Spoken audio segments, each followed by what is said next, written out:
Yeah, DB? Oh, just cleaning out the deadwood. Okay.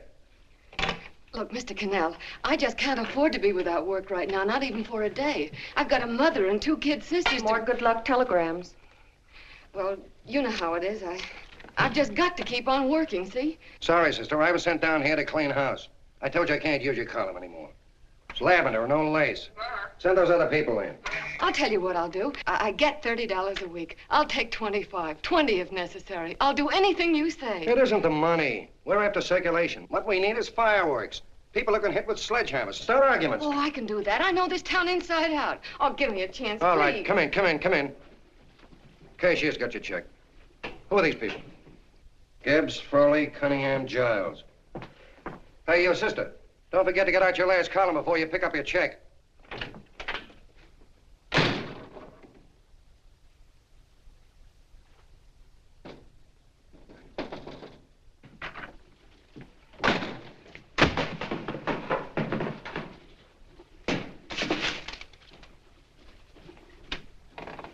You're a couple of sticks shy in your column, man. Big rich slob like D.B. Norton buys a paper and 40 heads are chopped off.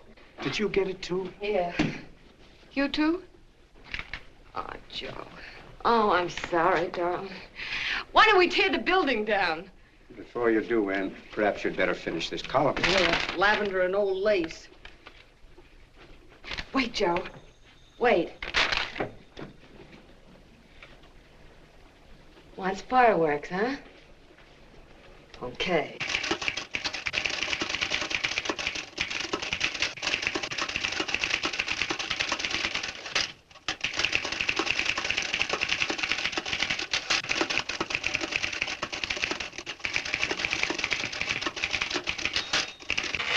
Here. Below is a letter which reached my desk this morning. It's a commentary on what we laughingly call a civilized world.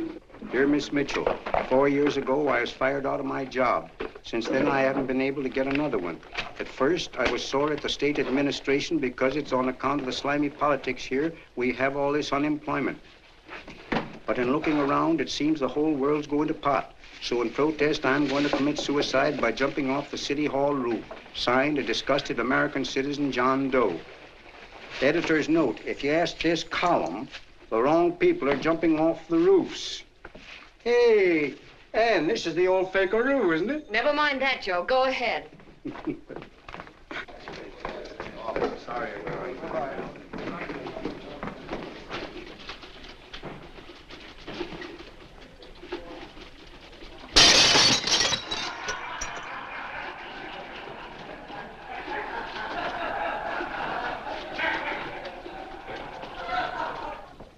And it's because of the slimy politics that we have all this unemployment here. There it is. That's D.B. Norton's opening attack on the governor. Why, Jim, it's just a letter sent into a column. No, I can smell it. That's Norton. Good morning, gentlemen. Good morning, Governor. Morning, Governor. You're rather early. Governor, did you happen to see this in the new bulletin? Yes. I had it served with my breakfast this morning. Jim thinks it's D.B. Norton at work. Of course it is. Oh, come, Jim. That little item, D.B. Norton does things in a much bigger way. This is his opening attack on you, Governor. Take my word for it. What did he buy a paper for? Why did he engage a high-pressure editor like Cannell for? He's in the oil business. I tell you, Governor, he's after your scalp. All right, Jim, all right. Don't burst a blood vessel. I'll look into it. Will you get me Spencer of the Daily Chronicle, please? Yes, I saw it, Governor. If you ask me, that's a phony letter. Why, that gagger's got whiskers on it. Okay, I'll get the mayor and maybe the Chamber of Commerce to go after them. Get Mayor Lovett on the phone. Sorry, the mayor's busy on the other phone. Yes, I know, Mrs. Brewster. It's a terrible reflection on our city. I've had a dozen calls already. Spencer of the Chronicle. Hold him. Just a minute.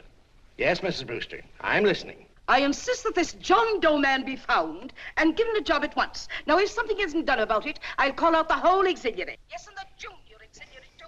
We'll hold a meeting and see that it is. Yes, Spencer? Who? The governor? Well, what about me? It's my building he's jumping off of, and I'm up for re-election, too. What are you doing? Get Cannell at the bulletin. Why, he's liable to go right past my window. Get me Cannell. What was that? What? Out the window. Something just flew by. I didn't see anything. Well, don't stand there, you idiot. Go and look. Open the window. Oh, why did he have to pick on my building? Is there a crowd in the street? No, sir. Then maybe he's caught on a ledge. Look again. I think it must have been a seagull. A seagull? What's a seagull doing around the city hall? That's a bad omen, isn't it? Oh, no, sir. The seagull is a lovely bird. It's all right, Mrs. Brewster. It was just a seagull. Can I help? Nothing's happened yet. No, I'm watching. Don't worry, Mrs. Brewster. Just leave it all to me. Spencer, I'll call you back. Hello, Canal? What are you doing? This is the mayor. Yes, Mayor Lovett. How many times are you going to call me? I've got everybody and his brother and sister out looking for him. Did you see the box I'm running? An appeal to John Doe. Think it over, John. Life can be beautiful, says Mayor. If you need a job, apply to the editor of this paper and so forth and so forth. Okay, Mayor, I'll let you know as soon as I have something. What? Well, pull down the blinds. Been up to Miss Mitchell's house, boss. Boy, she's in a bad way. Where is she? Hey, do you know something? She supports a mother and 2 kids. What do you know about that? Did you find her? No. Her mother's awful worried about her. When she left the house, she said she was going on a roaring drunk. The girl, I mean. Go out and find her. Sure.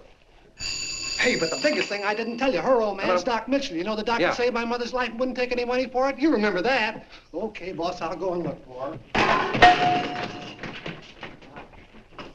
Holy smokes, Commissioner, you've had 24 hours.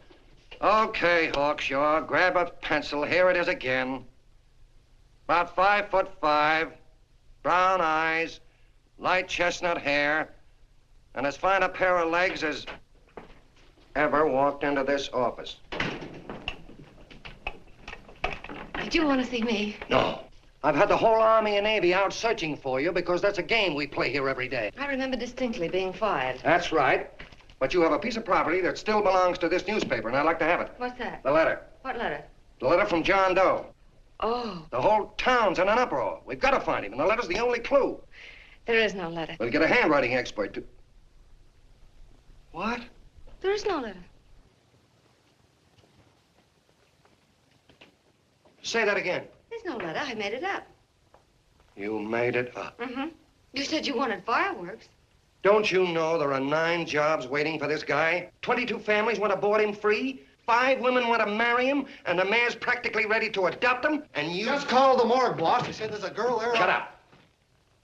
Ann, say, why didn't you... Beanie. Only one thing to do, Hank. Drop the whole business quickly. How? Run a story. Say John Doe was in here and is sorry he wrote the letter and... That's right. They've got it, sure. He came in here and I made him change his mind. Bulletin editor saves John Doe's life. Why, it's perfect. I'll have Ned write it up. Oh, Ned, I got a story I want you to... Wait a minute. Listen, you great, big, wonderful genius of a newspaper man. You came down here to shoot some life into this dying paper, didn't you? Well, the whole town's curious about John Doe, and boom, just like that, you're going to bury him. There's enough circulation in that man to start a shortage in the ink market. In what man? John Doe. What John Doe? John Doe, the one I made up. Look, genius, now look. Suppose there was a John Doe and he walked into this office. What would you do? Find him a job and forget about the whole business, I suppose, huh? Not me. I'd make a deal with him.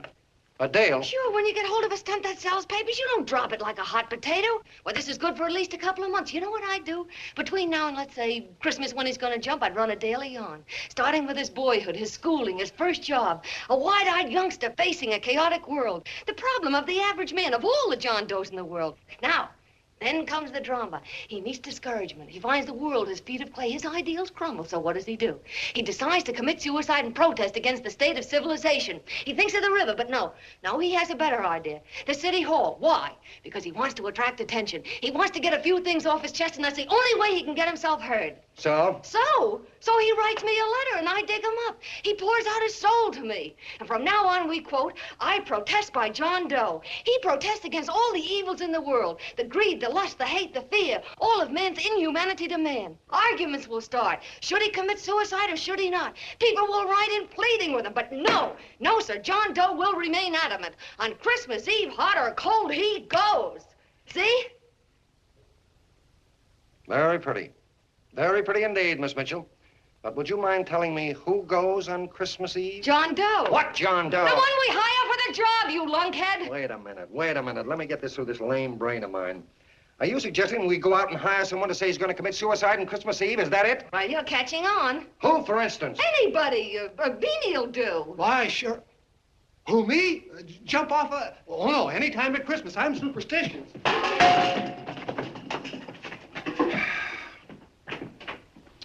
Miss Bishop, do me a favor. Will you go on out and get married and have a lot of babies, but Stay out of newspaper business. Better get that story in, Hank. It's getting late. You're supposed to be a smart guy. If it was raining $100 bills, you'd be out looking for a dime you lost someplace. Holy smokes, wasting my time listening to this mad woman. Look, Chief, look at the Chronicle. It's running on John Doe. They say it's a fake. Why, the no good to... John Doe story, amateur journalism. It's palpably phony. It's a wonder anyone is taking it serious. What do you think of those guys? That's fine. That's fine. Now fall right into their laps. Go ahead. Say John Doe walked in and called the whole thing off. You know what that's going to sound like on top of this. That's all, Ned. Thank you. All right. Amateur journalism, huh? Why, that bunch of sophomores, I can teach them more about... Hey, boss, get a load of this. What? Look. What do they want? They all say they wrote the John Doe letter. Yeah, oh, they all wrote the letter. Tell them all to wait. Look, Mr. Cannell, one of those men is your John Doe. They're desperate and will do anything for a cup of coffee. Pick one out and you can make the Chronicle eat their words. I'm beginning to like this. If you ask me, Hank, you're playing around with dynamite. No. The gal's right. We can't let the Chronicle get the laugh on us. We've got to produce a John Doe now. Amateur journalism, huh? I'll show those guys. Sure, and there's no reason for them to find out the truth either, because naturally, I won't say anything. Okay, sister, you get your job back. Plus a bonus. What bonus? Or the bonus of $1,000 the Chronicle was going to pay me for this little document. You'll find it says that I, Ann Mitchell, hereby certify that the John Doe letter was created by me. I can read. Sorry. You think this is worth $1,000, do you? Oh, the Chronicle would consider it dirt cheap. Packs everything, including a gun. Okay, sister, you got yourself a deal. Now let's take a look at the candidates. The one we pick has got to be the typical average man. Typical American who can keep his mouth shut. Show me an American who can keep his mouth shut and I'll eat him. Okay, Beanie, bring him in one at a time.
Did you write that letter to Miss Mitchell?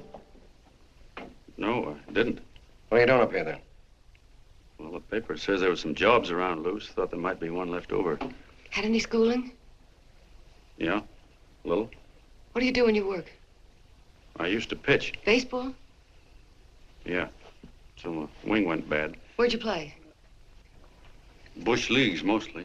How about family? Got any family? No. Oh, just traveling through, huh? Yeah. Me and a friend of mine. He's outside. Looks all right. It's perfect, a baseball player. What could be more American? Wish he had a family, though. Be less complicated without a family. Look at that face, it's wonderful. They'll believe him. Come on. What's your name? Willoughby. John Willoughby. Long John Willoughby, they called me in baseball. Would you like to make some money? Yeah. Maybe. Would you be willing to say you wrote that letter and stick by it? I get the idea. Yeah. Maybe. That's our man. He's made to order. I don't know. He don't seem like the kind of a guy that'd fall in line. When you're desperate for money, you do a lot of things, Mr. Cannell. He's our man, I tell you. He's fainted. Well, Get the water quickly. Hurry up, Pop. Oh. Right here, sit down. You all right? Yeah, I'm all right. How many is that, 6?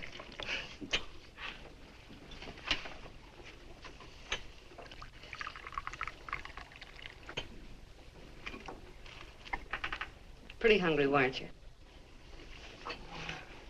All this John Doe business is batty, if you ask me. Well, nobody asked you. Trying to improve the world by jumping off buildings. You couldn't improve the world if the buildings jumped on you. Don't mind the colonel. He hates people. He likes you well enough to stick around.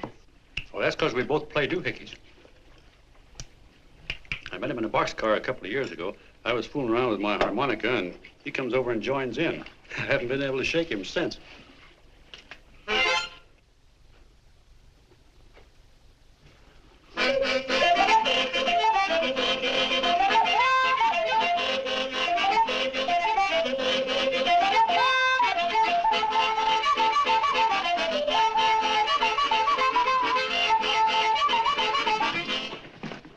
Here he is. No, you can't take pictures of him like that, eating a sandwich and with a beard.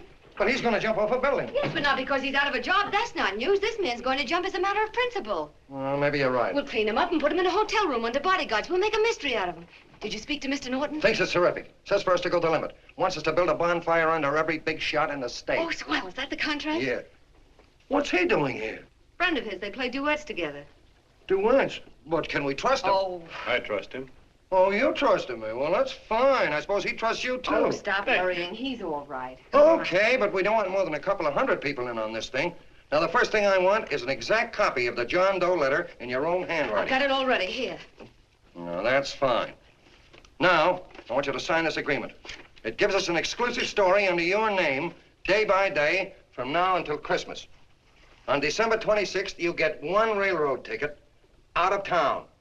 And the bulletin agrees to pay to have your arm fixed. That's what you want, isn't it? Yeah, but it's got to be by Bonesetter Brown. Okay, Bonesetter Brown goes. Here, sign it.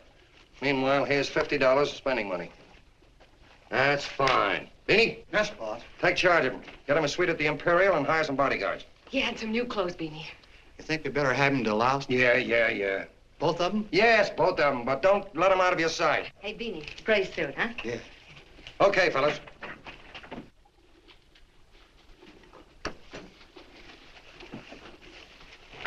Take it easy, John Doe. And you start pounding that typewriter. Oh, boy, this is terrific.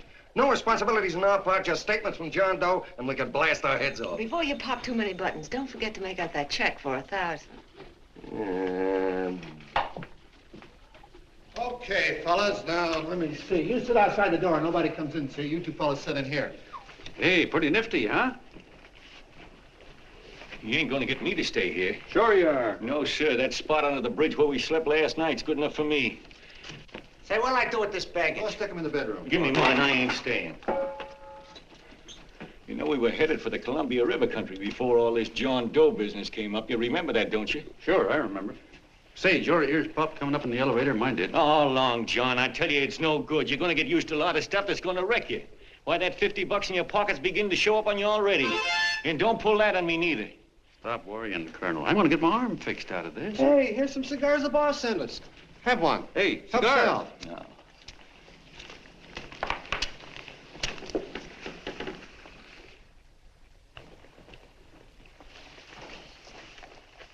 Say, I'll bet you even the major leaguers don't rate an outfit like this. Here, make yourself comfortable. Paper? I don't read no papers, and I don't listen to radios either. I know the world's been shaped by a drunken barber, and I don't have to read it. I've seen guys like you go under before. Guys that never had a worry. Then they got a hold of some dough and went goofy. The first thing that happens Hey, to did a you guy... get a load of the bedroom? No. The first thing that happens to a guy like that, he starts wanting to go into restaurants and sit down at a table and eat salads and cupcakes and tea. Boy, what that kind of food does to your system.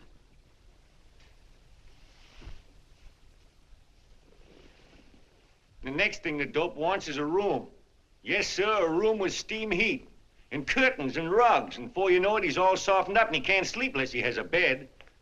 Hey, stop worrying, Colonel. $50 ain't gonna ruin me. I've seen plenty of fellas start out with $50 and wind up with a bank account. Hey, what's the matter with the bank account, anyway? And let me tell you, Long John, when you become a guy with a bank account, they got you. Yes, sir, they got you. Who's got him? The helots.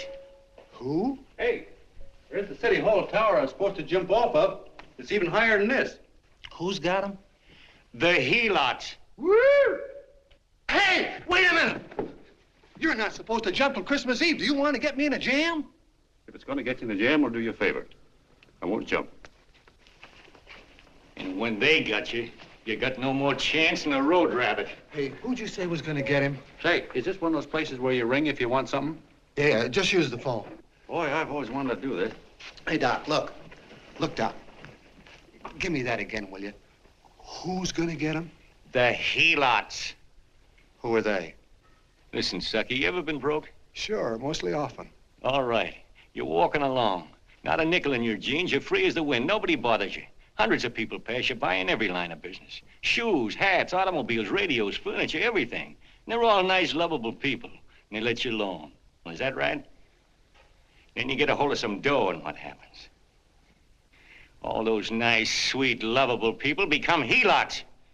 A lot of heels. They begin creeping up on you, trying to sell you something.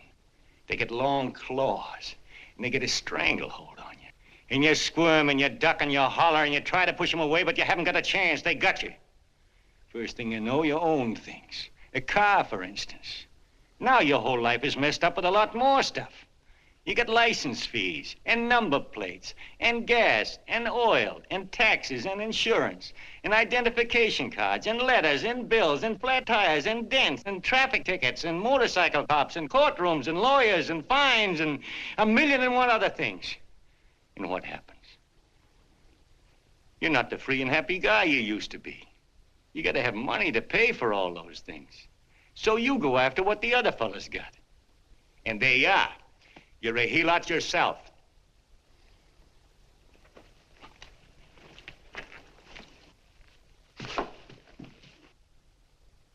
You win, Colonel. Here, take the 50. Go out and get rid of it. You bet I will, just as fast as I can. I'm gonna get some canned goods, a fishing rod, and the rest I'm gonna give away. Give away? Hey, get me a pitcher's glove. I gotta get some practice. Say, he's giving it away. I'm gonna get me some of that. Hey, come back here, you helot. Or you send up 5 hamburgers with all the trimmings, 5 chocolate ice cream sodas, and 5 pieces of apple pie. No, apple with cheese. Yeah, thanks.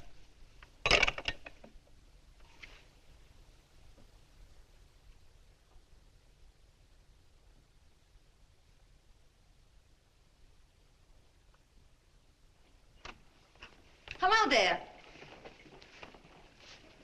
Well, well.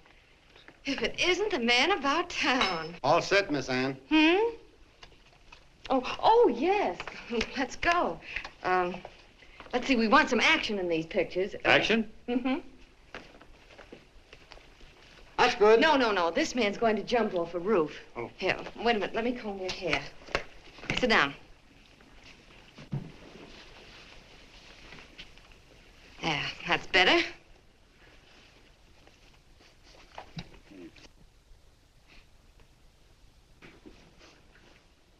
You know, he's got a nice face, hasn't he? Yeah, he's pretty. Here, sit down. Quiet, egghead. All right, now a serious expression. Can't, I'm feeling too good. Oh, come on now, this is serious. You're a man disgusted with all of civilization. With all of it? Yes, you're sore at the world. Come on now. Oh, crabby guy, huh? Yeah. No.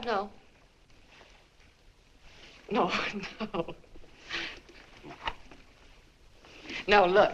You don't have to smell the world. Well, all those guys in the Never picture mind those guys. All right, stand up. Now, let's see what you look like when you protest. Against what? Against anything, just protest. You got me. Oh, look, I'm the umpire, and you just cut the heart of the plate with your fast one, and I called it a ball. What would you do? Oh, you did, huh? Yeah. Why can't you call him right, you boneheaded... Grab it, Eddie, grab it!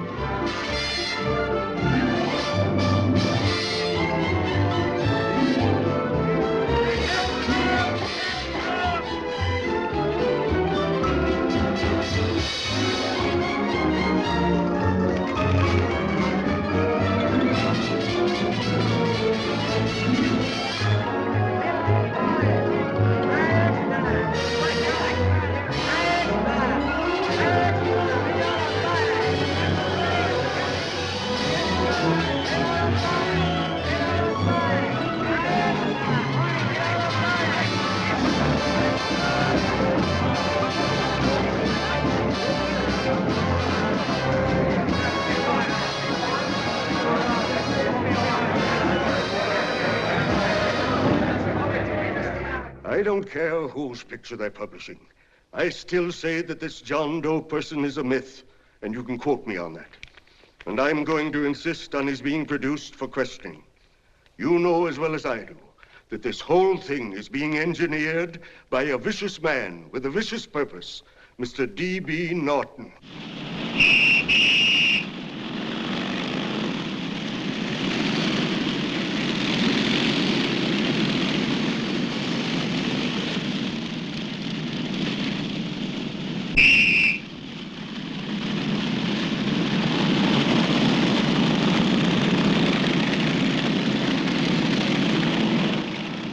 And Miss Mitchell are at the house, sir. Oh, they are? All right, come on. Personally, I think it's just plain stupidity to drop it. Now, you should see his fan mail, thousands. Why, it's going over like a house afire. What are you afraid of, Canal? It's doubled our circulation. Yeah, but it's got everybody sore. Ads are being pulled. The governor's starting a libel suit. What's more, they all know John Doe's a phony, and they insist on seeing Well, what about it? Let them see him. We'll go on one better. They can also hear him. You own a radio station, Mr. Norton. Why not put him on the air? Watch out for this damn DB. She'll drive you batty. Oh, Look, we can't let him get to this Bush League pitcher and start pumping him. Good night. Now, tell him what that screwball might do. I walk in yesterday, here he is, standing on a table with a fishing pole, fly casting. Take my advice and get him out of town before this thing explodes in our faces. If you do, Mr. Norton, you're just as much of a dumb cluck as he is. Excuse me. No, you got yourself a meal ticket and you hate to Sure, let go. it's a meal ticket for me, I admit it, but it's also a windfall for somebody like Mr. Norton who's trying to crash national politics. That's what you bought the newspaper for, isn't it? You want to reach a lot of people, don't you? Well, put John Doe in the air and you can reach 130 million of them. He can say anything he wants and they'll listen to him. All right, we'll forget the governor and the mayor and all the small fry like that. This can arouse national interest. If he made a hit around here, he can do it every place else in the country. And you'll be pulling the strings, Mr. Norton. Go down to the office and arrange for some radio time. What, DB, you're not going I to want it as soon as possible. Okay. I just came in to get warm myself. Come on, let's go. Don't you go. I want to talk to you.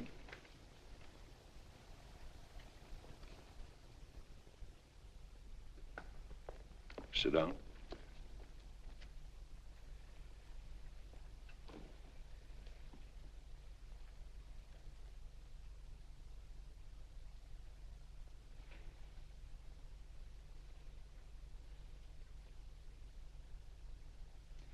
Hey, this John Doe idea was yours, huh?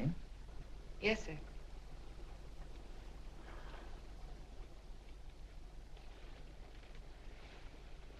How much money do you get? $30. $30. Well, what are you after? I mean, what do you want? A journalistic career? Money. Money? Well, I'm glad to hear somebody admit it. Do you suppose you could write a radio speech that would put that fellow over? Oh, I'm sure I can. Do it, and I'll give you $100 a week. $100? That's only the beginning. You play your cards right, and you'll never have to worry about money again. Oh, I knew it. Hello. Hello. Whenever there's a pretty woman around. This is my nephew, Ted Sheldon, Miss Mitchell. How do you do? How do you do? All right, Casanova, I'll give you a break. See that Miss Mitchell gets a car to take her home. Always reading my mind, aren't you? Thank you very much for everything. And Miss Mitchell, I think from now on you'd better work directly with me. Yes, sir.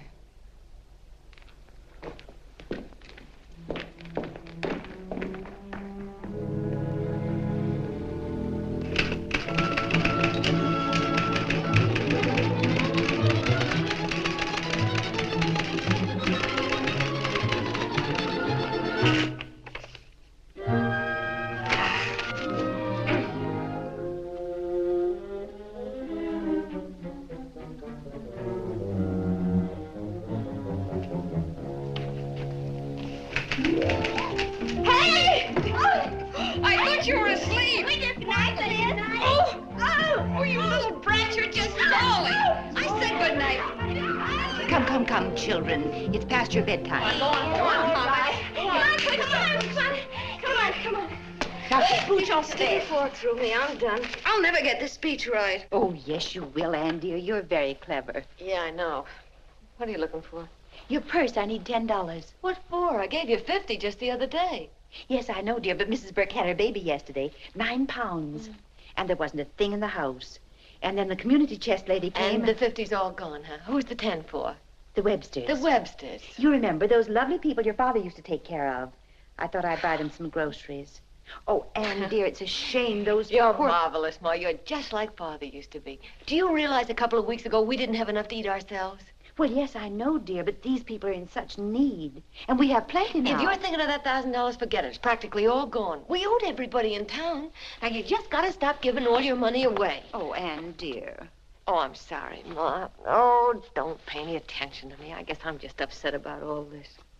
Gee whiz, here I am with a great opportunity to get somewhere, to give us security for once in our lives, and I'm stuck. If I could put this over, your Mrs. Burke can have 6 babies. You mean this speech you're writing? Yeah, I don't know. I simply can't get it to gel. I created somebody who's going to give up his life for a principle. Hundreds of thousands of people are going to listen to him over the radio. And unless he says something that's sensational, it's just no good. Well, honey, of course, I don't know what kind of a speech you're trying to write, but judging from the samples I've read, I don't think anybody will listen. What? Darling, there's so many complaining political speeches. People are tired of hearing nothing but doom and despair on the radio. If you're going to have him say anything, why don't you let him say something simple and real, something with hope in it? If your father were alive, he'd know what to say. Oh, yeah. Father certainly would. Wait a minute.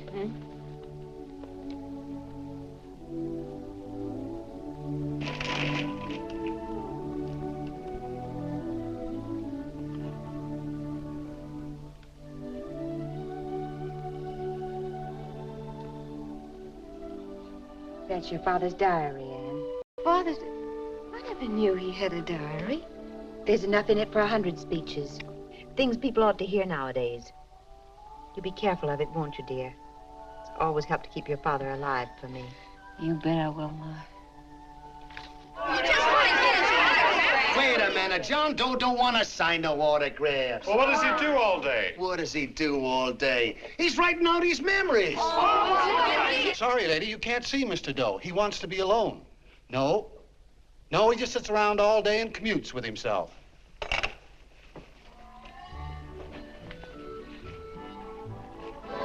Boom!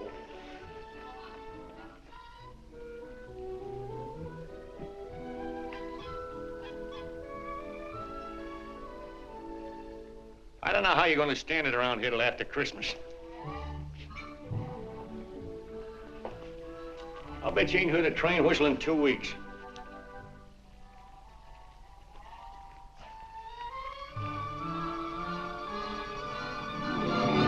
Steam right!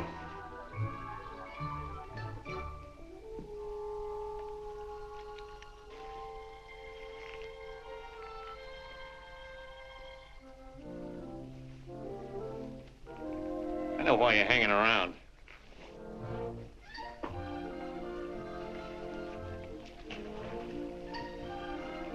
You're stuck on the girl. That's all a guy needs, is to get hooked up with a woman.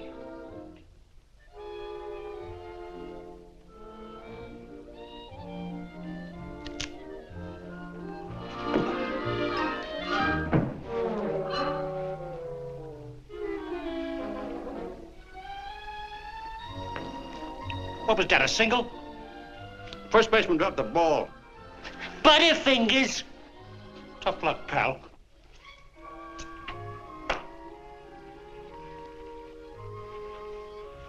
Guy has a woman on his hands. First thing he knows, his life is balled up with a lot more things. Furniture and...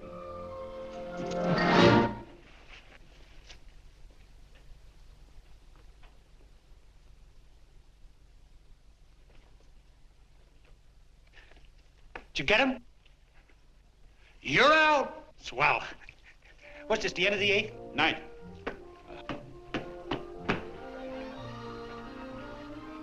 Hey, Beanie, there's a couple of mugs from the Chronicle snooping around out here. Huh. Come on, Angel Face. Gangway. What's the score, Angel Face? 3-2, off paper. Gee, that's great.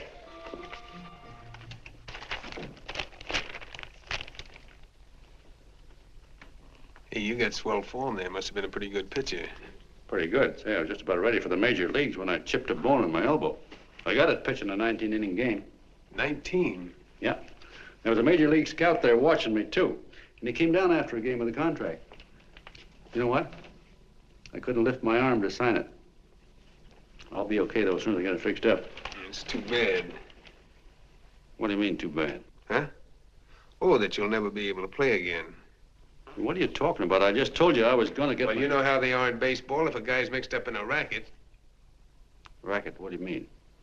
Well, I was just thinking about this John Doe business. Why, as soon as it comes out it's all a fake, you'll be washed up in baseball, won't you? Yeah. Hey, doggone. I never thought about that.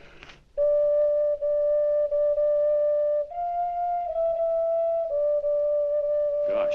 And another thing, what about all the kids in the country? The kids that idolize ball players. What are they going to think about you? Yeah. Hey, Colonel. Did you hear that? I gotta figure some way out of this thing. Elevators are still running.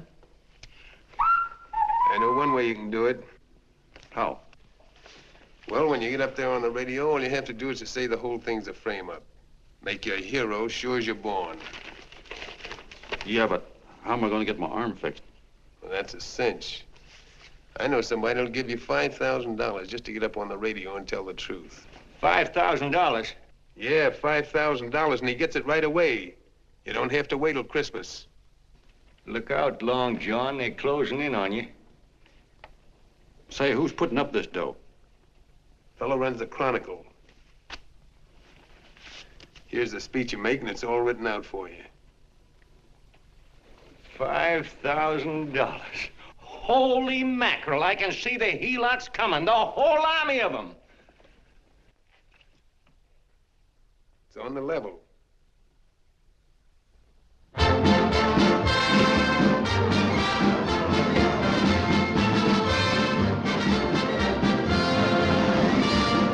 No, I'm sorry.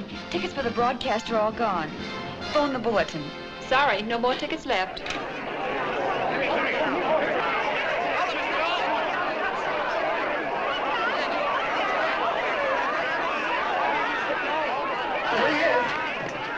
Hello, John. All set for the big night? Swell. Turn around.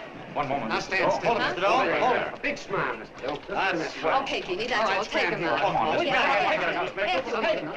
Now, look, John, here's the speech. It's in caps and double spaced. You won't have any trouble reading it. Not nervous, are you? No. Of course not. He wouldn't be.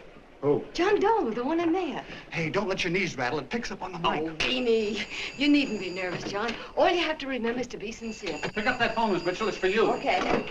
Hello? Yes, Mother. Oh, thank you, darling. Oh, there he is, the poor dear man. Oh, good luck to you, Mr. Doe. We want you to know that we're all for you. The girls all decided that you're not to jump off any roof at all. Oh, we'll stop it. You got the speech I gave you? Yeah. Now, look. I'll give this money to the colonel just as soon as you get started. We'll have a car waiting at the side entrance for you. Okay. How'd you get in here? Huh? Oh, I just came in to wish him luck. Come on, out.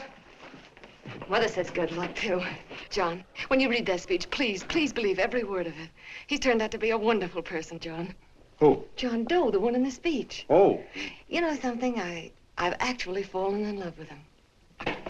All right, there he is, sister. Now, come on, plenty of bone. What's the idea? No, that's too much. That's not so much. Come on, that's it. Oh, this is no time for cheap publicity, Mr. Cannell. Listen, if that guy lays an egg, I want to get something out of it.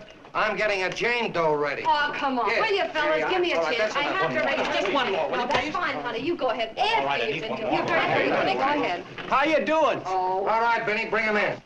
Holy smoke, a half a helot. There you are, boss, just like you ordered. Symbols of little people. Okay, get him up. All right, young fella. This is ridiculous, Mr. Cannell. Come on, give me a chance. The man's on the air, please. One shot. Oh, fellas, of course you can have all the pictures you want. No, come on, ask. You can have a... Come on, that's right. Afterwards, you can get all the pictures you want. Thank you very much. Come on, will you? Afterwards, that's right. Come on, Snooks, you better bail out. Okay, goodbye, Mr. Doe. Beanie. All right. Better get ready. 1 minute to go. Wow, hey, 1 minute to go and the score is 0-0. Now, please, John, you won't let me down, will you? Will you? Of course you won't. If you'll just think of yourself as the real John Doe. Listen, everything in that speech are things a certain man believed in. He was my father, John. When he talked, people listened. And they'll listen to you, too. Funny. You know what my mother said the other night? She said to look into your eyes, that I'd see Father there. Hey, what do you say? Okay, we're coming. Come on. Now, listen, John, you're a pitcher. Now get in there and pitch. Good luck. Give him room, let him through. Come on.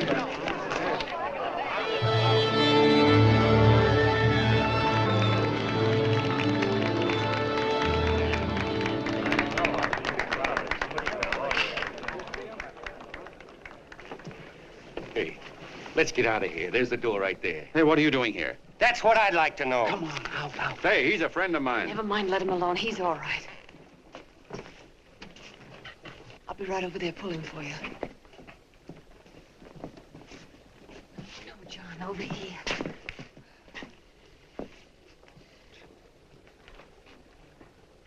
Stand by.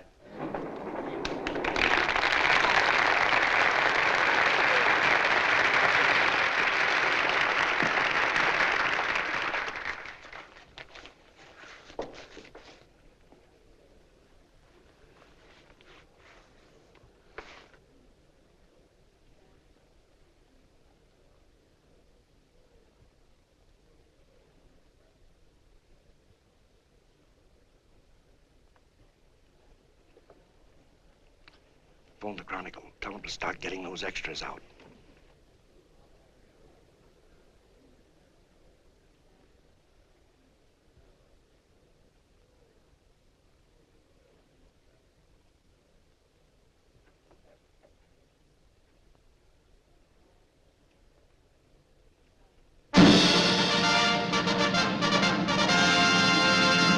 And good evening, ladies and gentlemen. This is Kenneth Fry speaking for the New Bulletin. Tonight we give you something entirely new and different.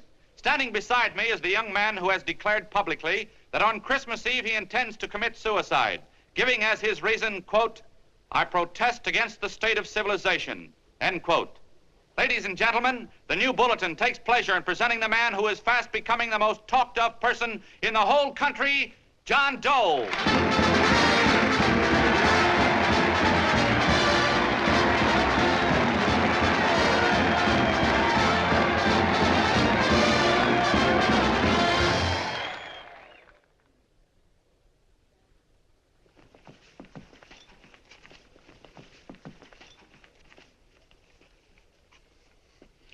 Ladies and gentlemen,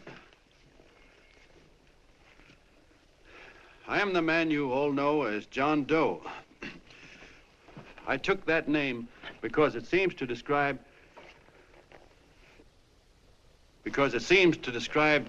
the average man. And that's me. And that's me. Well, it was me before I said I was going to jump off the city hall roof at midnight on Christmas Eve. Now I guess I'm not average anymore. Now I'm getting all sorts of attention. From big shots, too. We've been double-crossed. The mayor and the governor, for instance. They don't like those articles I've been writing. You're an imposter, young fella. That's a pack of lies you're telling. Who wrote that speech for you? Benny, get that gun. Hey, kid.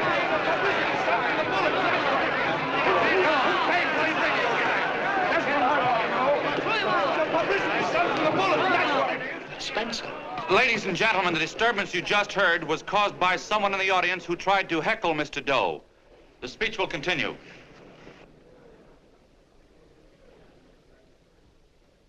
Well, people like the governor and that fella there can stop worrying. I'm not going to talk about them. I'm going to talk about us, the average guys, the John Does. If anybody should ask you what the average John Doe is like, you couldn't tell him because he's 1,000,001 things. He's Mr. Big and Mr. Small. He's simple and he's wise. He's inherently honest, but he's got a streak of larceny in his heart. He seldom walks up to a public telephone without shoving his finger into the slot to see if somebody left a nickel there.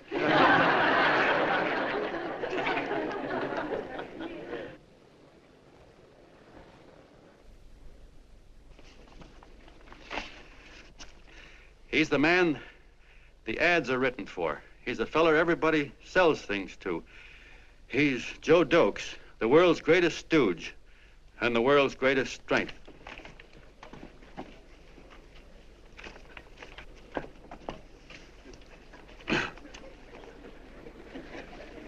Yes, sir. Yes, sir, we're a great family, the John Does. We are the meek who are supposed to inherit the earth. You'll find us everywhere. We raise the crops, we dig the mines, work the factories, keep the books, fly the planes, and drive the buses. And when a cop yells, "Stand back there, you," he means us, the John Does. Well, what kind of a speech is that? Didn't you read it? We've existed since time began. We built the pyramids. We saw Christ crucified, pulled the oars for Roman emperors, sailed the boats for Columbus, retreated from Moscow with Napoleon, and froze with Washington at Valley Forge. Yes, sir. We've been in there dodging left hooks since before history began to walk. In our struggle for freedom, we've hit the canvas many a time, but we always bounce back because we're the people, and we're tough.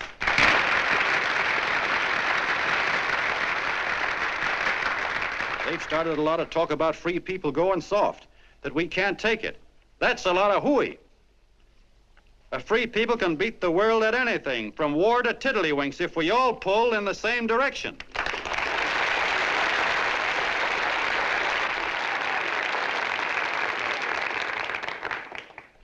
I know a lot of you are saying, "What can I do? I'm just a little punk. I don't count." Well, you're dead wrong. The little punks have always counted, because in the long run, the character of a country is the sum total of the character of its little punks.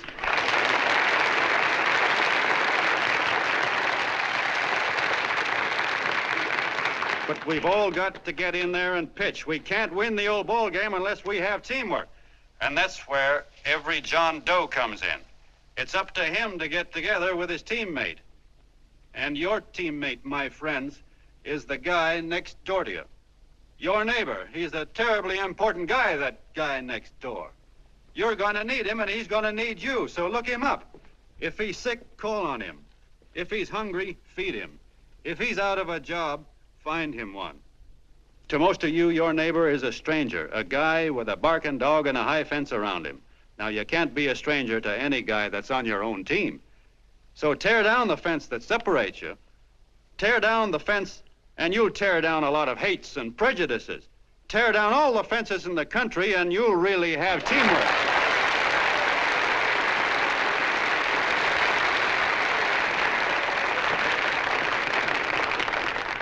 I know a lot of you are saying to yourselves, he's asking for a miracle to happen. He's expecting people to change all of a sudden. Well, you're wrong. It's no miracle. It's no miracle because I see it happen once every year, and so do you, at Christmas time. There's something swell about the spirit of Christmas, to see what it does to people, all kinds of people. Now, why can't that spirit, that same warm Christmas spirit, last the whole year round? Gosh, if it ever did, if each and every John Doe would make that spirit last 365 days out of the year, we'd develop such a strength, we'd create such a tidal wave of goodwill that no human force could stand against it. Yes, sir, my friends. The meek can only inherit the earth when the John Does start loving their neighbors. You better start right now. Don't wait till the game is called on account of darkness. Wake up, John Doe. You're the hope of the world.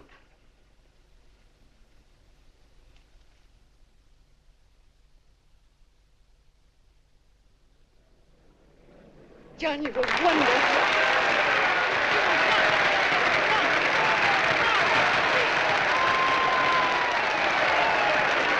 Let's get out of here. Now you're talking.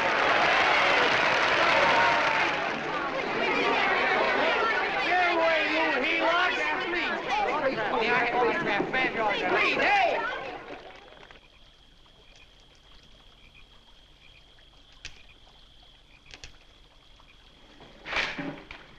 I knew you'd wake up sooner or later.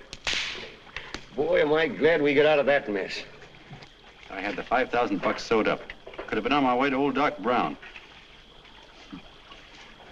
You're a pitcher, John, she says. Now, go in there and pitch.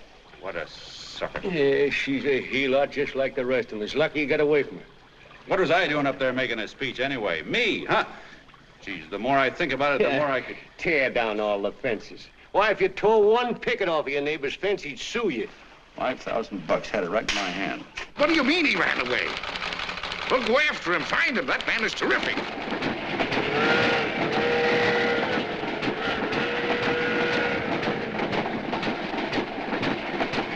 Columbia River, here we come.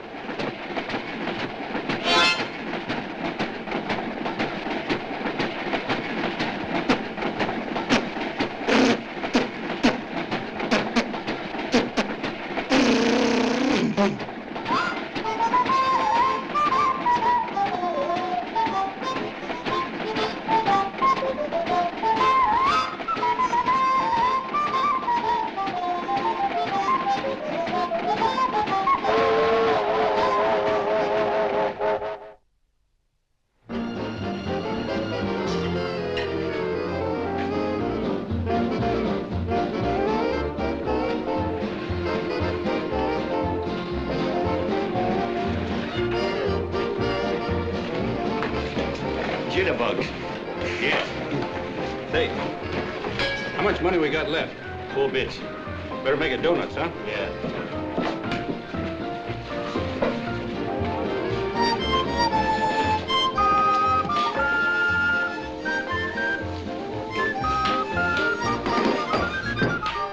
What'll it be, gents? Have you got a couple of steaks about that big and about that thick? Yeah, with hash brown potatoes and tomatoes and apple pie and ice cream and coffee. And donuts, I know.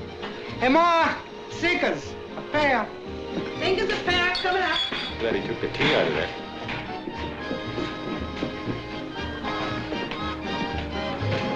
Hey, look. Join the John Doe Club. John Doe Clubs.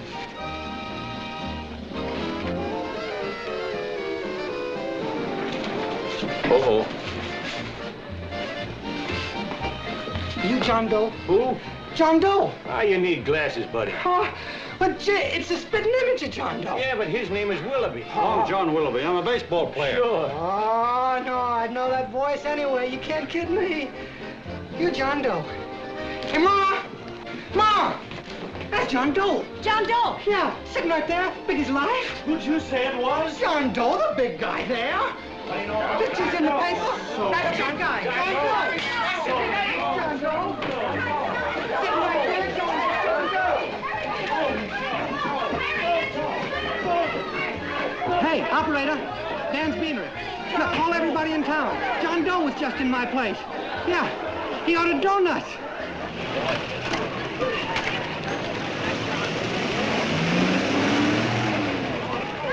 John Doe. Let's see John Doe.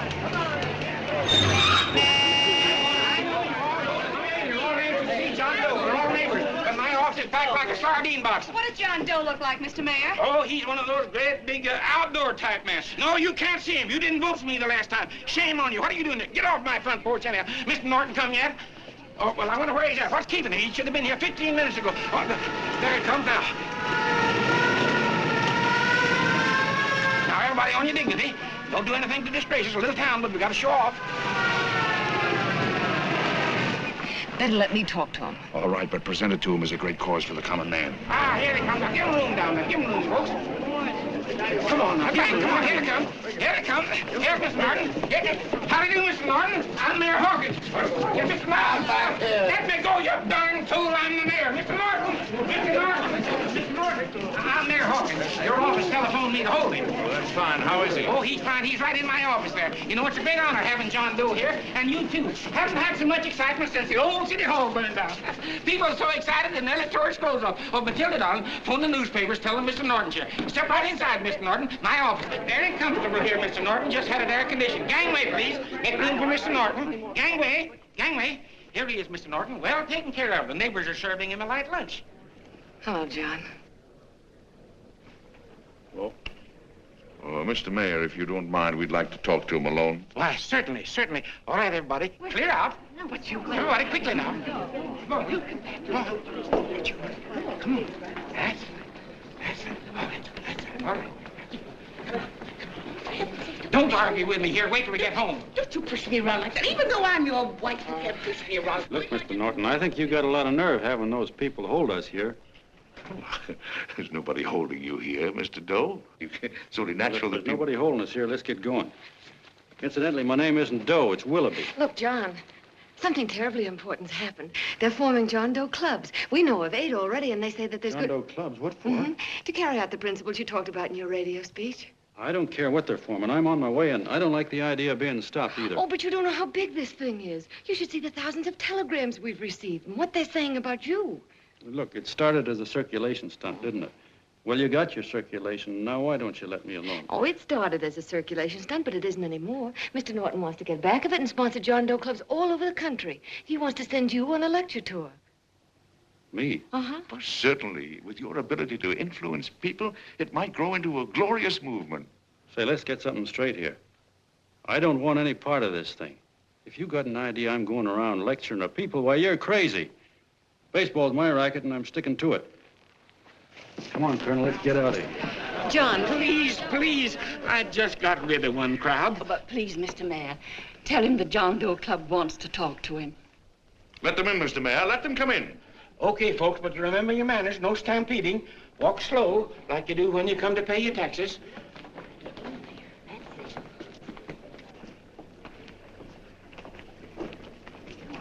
Okay. All right, give me a chance. Come right in. My name's Bert Hansen, Mr. Doe. I'm the head soda jerker at Schwabacker's drugstore. Well, sir, you see, me and my wife, we heard your broadcast, and we got quite a bang out of it, especially my wife. Kept me up half the night saying, that man's right, honey. The trouble with the world is nobody gives a hoot about his neighbor. That's why everybody in town's sore and cranky at each other. And I kept saying, well, that's fine, but how's a guy gonna go around loving the kind of neighbors we got? Old Sourpuss, for instance. You see, Sourpuss Smithers is a guy lives all alone next door to us. He's a cranky old man that runs a second-hand furniture store. We haven't spoken to him for years. I always figured he was an ornery old gent that hated the world because he was always slamming his garage door and playing the radio so loud he kept half the neighbors up. Well, anyway, the next morning I'm out watering the lawn and I look over and there's Sourpuss on the other side of the hedge straightening out a dent in his fender. And my wife yells to me out the window. She says, go on, speak to him, Bert. And I figured, well, heck, I can't lose anything, so I yelled over to him, good morning, Mr. Smithers. He went right on pounding his fender. Was I burned? So I turned around to give my wife a dirty look, and she said, louder, louder, he didn't hear you. So in a voice you could have heard in the next county, I yelled, good morning, Mr. Smithers. Well, sir, you could have knocked me over with a feather. Old Sourpuss turned around, surprised-like, and he put on a big smile, came over and took my hand like an old lodge brother, and he said, good morning, Hansen.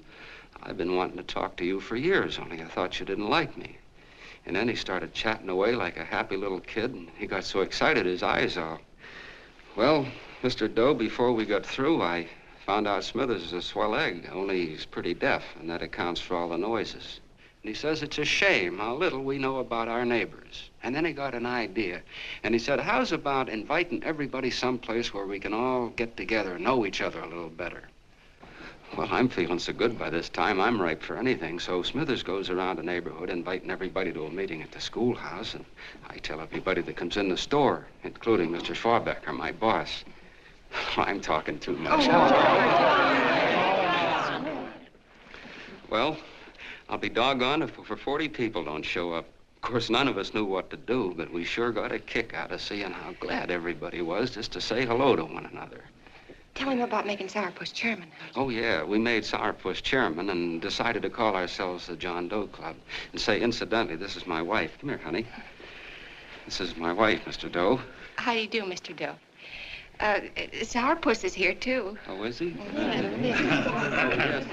This is Sourpuss, or excuse me, Mr. Smithers, Mr. Doe. That's all right. If you didn't call me Sourpuss, it wouldn't feel natural. Well, anyway, I guess nearly everybody in the neighborhood came except the Delaney's.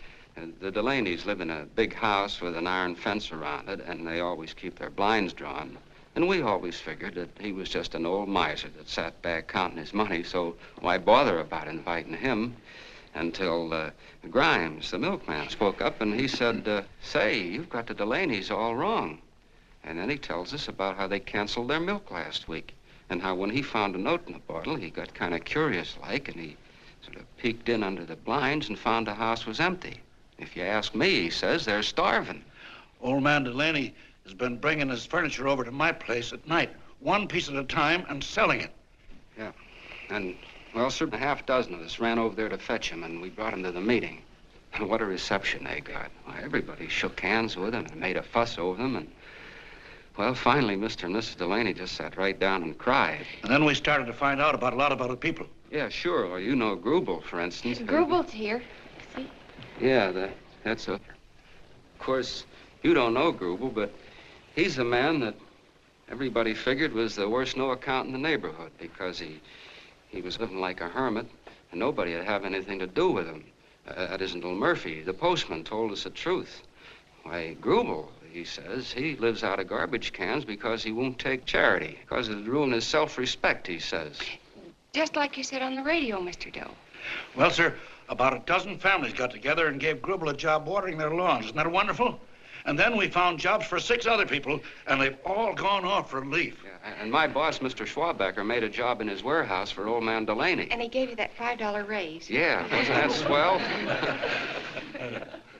Why, Bert, I feel slighted. I'd like to join, but nobody asked me. Oh, I'm sorry, Mayor, but we voted that no politician could join. Just the John Does of the neighborhood, because you know how politicians are. Well, the reason we wanted to tell you this, Mr. Doe, was just to give you an idea of what you started. And from where I'm sitting, I don't see any sense in you jumping off any building. No. Well, thank you for listening. Goodbye, Mr. Doe. You're a wonderful man, and it strikes me you can be mighty useful walking around for a while. Hey, goodbye, Mr. Doe. Goodbye, Mr. Doe.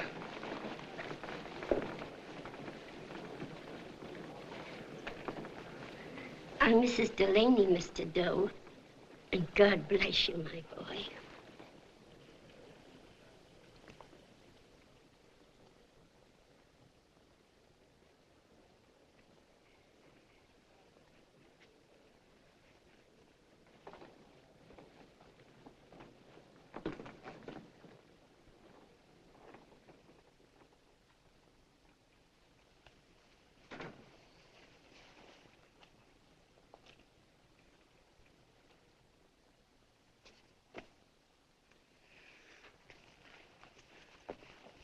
Gee whiz, I'm all mixed up. I don't get it. Look, all those swell people think I'm going to jump off a building or something. I never had any such idea. Gosh. The fellow'd have to be a mighty fine example himself to go around telling other people how to... Say, look, what happened the other night was on account of Miss Mitchell here. She wrote the stuff. Don't you see what a wonderful thing this can be? But we need you, John. You're hooked. I can see that right now. They got you. Well, I'm through. For 3 years, I've been trying to get you up to the Columbia River country. First, it was your glass arm. Then it was the radio. And now it's the John Doe Clubs. Well, I ain't waiting another minute. Gangway, you helots. Hey, Colonel, wait a minute. Hey, Colonel! I want you personally to go along with John Doe and Miss Mitchell and handle the press and the radio. Me? Yes, I don't want to take any chances. And Johnson. Yes, Stevie? Your crew will do the mop-up job. They'll follow John Doe into every town, see that the clubs are properly organized and the charter's issued. Right. There are only 8 flags up there now. I want to see that map covered before we get through.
growing like wildfire.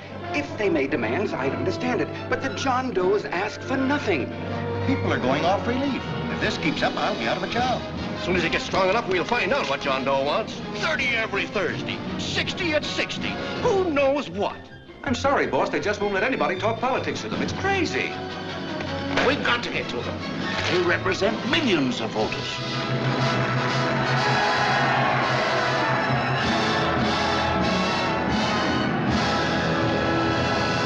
I tell you, ladies and gentlemen, this thing has been nothing short of a prairie fire.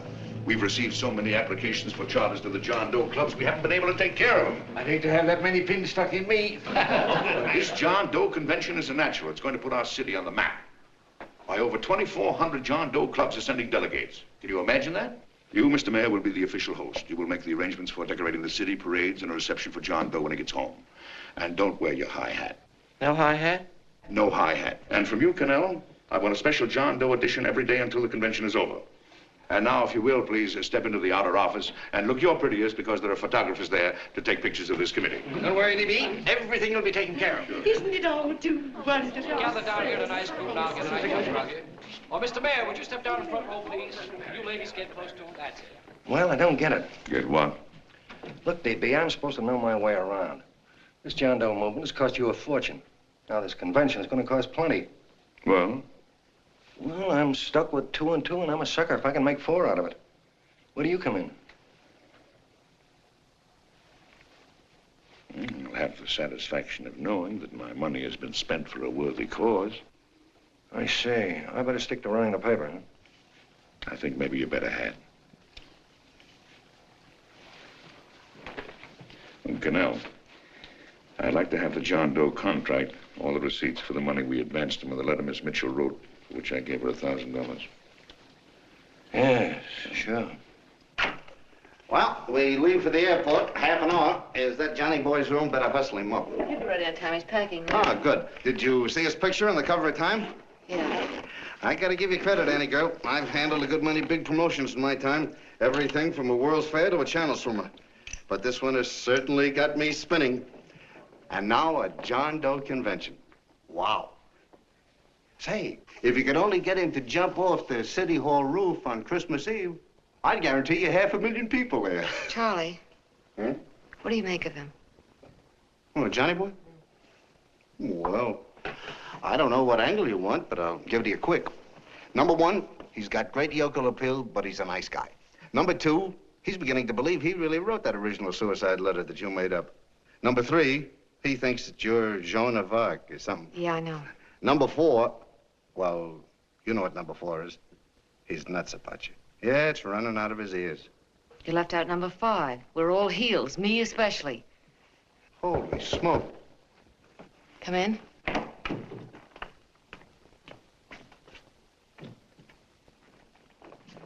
Small pack. Good, I'll go and get Beanie Boy. Okay, Charlie boy.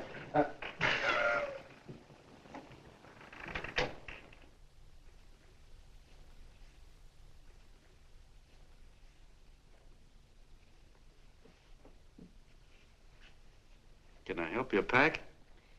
No, thank you.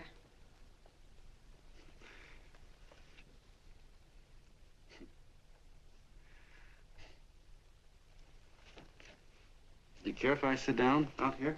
No.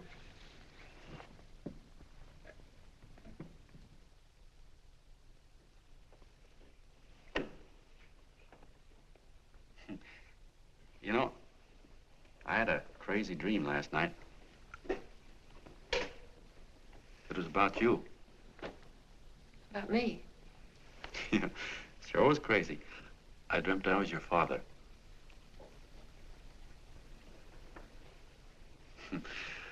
There was something I was trying to stop you from doing. So I got up out of bed and I walked right through the wall here, right straight into your room. You know how dreams are. And there you were in bed. But you're a little girl, you know, about 10. And very pretty, too. So I shook you, and the moment you opened your eyes, you hopped out of bed and started running like the devil in your nightgown. You ran right out the window there, and you ran out over the tops of buildings and roofs and everything for miles. And I was chasing you. And all the time you were running, you kept growing bigger and bigger and bigger, and pretty soon you were as big as you are now, you know, grown up.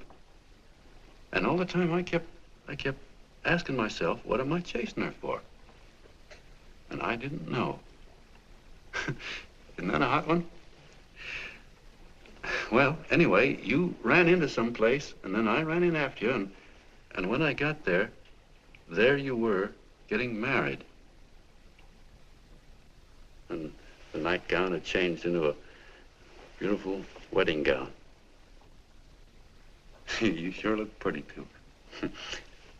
And then I knew what it was I was trying to stop you from doing. Dreams are sure crazy, aren't they? Well,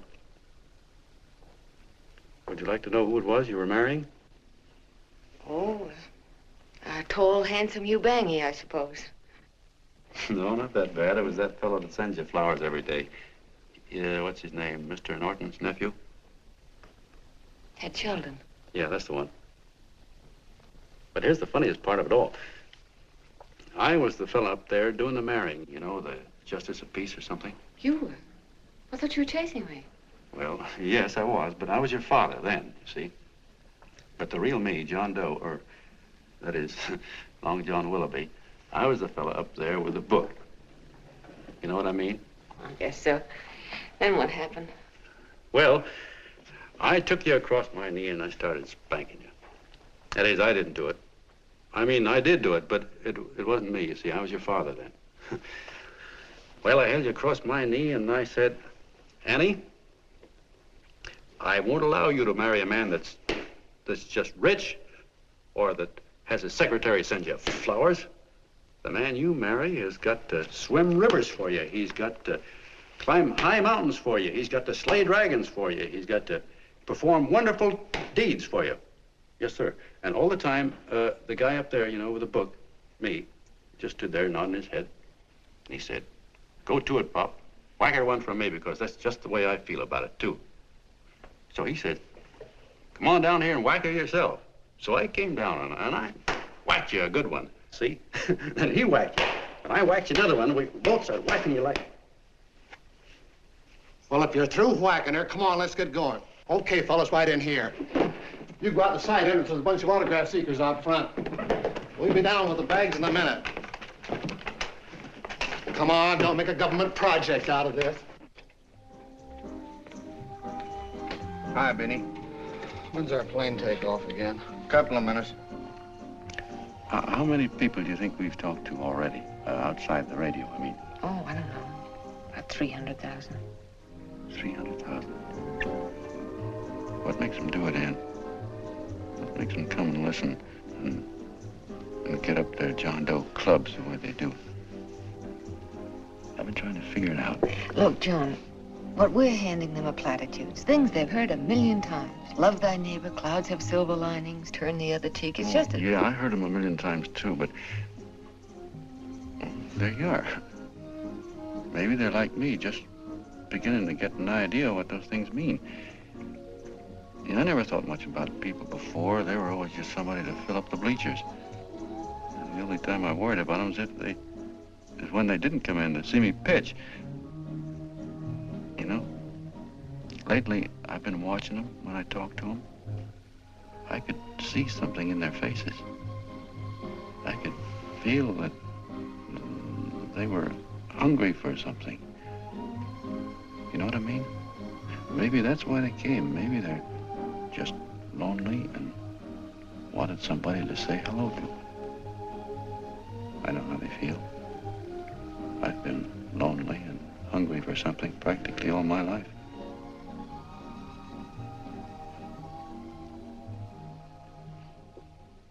All aboard, folks. Yeah, that's true. Oh, somebody else sitting here? No, that's your seat. And this is your coat. Mine? A little token of appreciation. Oh, it's beautiful, D.B. Well, I don't quite know what to say. Well, don't say anything at all. Just sit down. Oh. Go ahead, open it. Oh.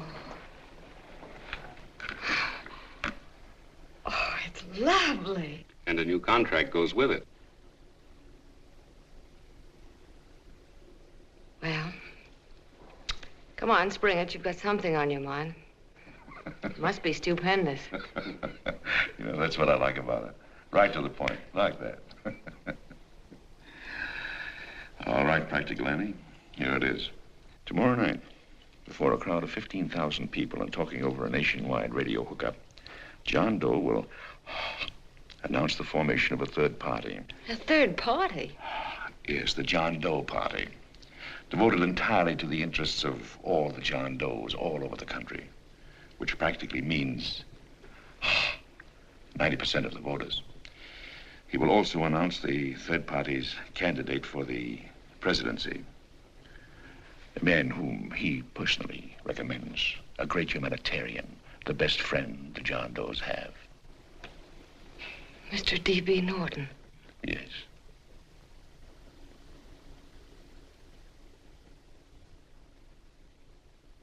Wow.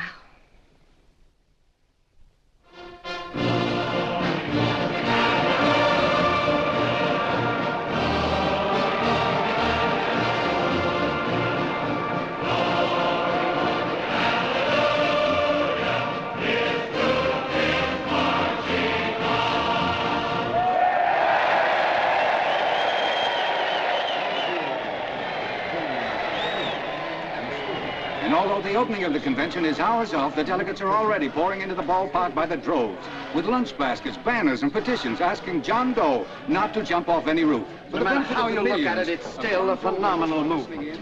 These John Does, or the hoi polloi, as you've heard people call them, have been laughed at and ridiculed, but here they are, gay and happy, having traveled thousands of miles, their expenses paid by their neighbors, to come here to pay homage to their hero, John Doe.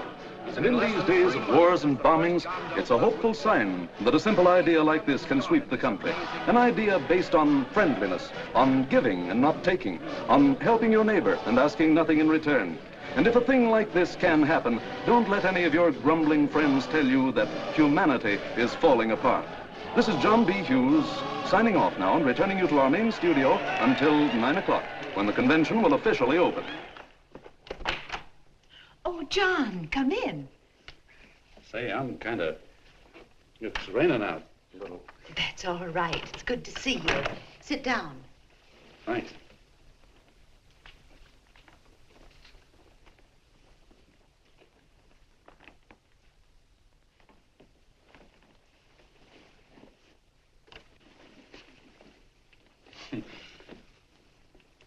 It's for Anne. Oh, how nice. Thank you very much. Flowers. I'm terribly sorry she isn't here. She isn't? No, she just left. I'm surprised you didn't run into her. She went over to Mr. Norton's house. Oh. Did you want to see her about something important? Yeah. Well, no, it'll wait. Say, he's a nice man, isn't he? Mr. Norton, I mean. He's done an awful lot for the...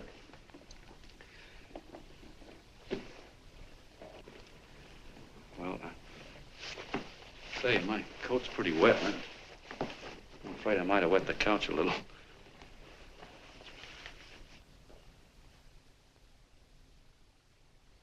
Well, I guess I'll see her at the convention later. Yes, of course. I'll see that she gets the flowers. Thanks. Good night, Mrs. Mitchell. Good night, John.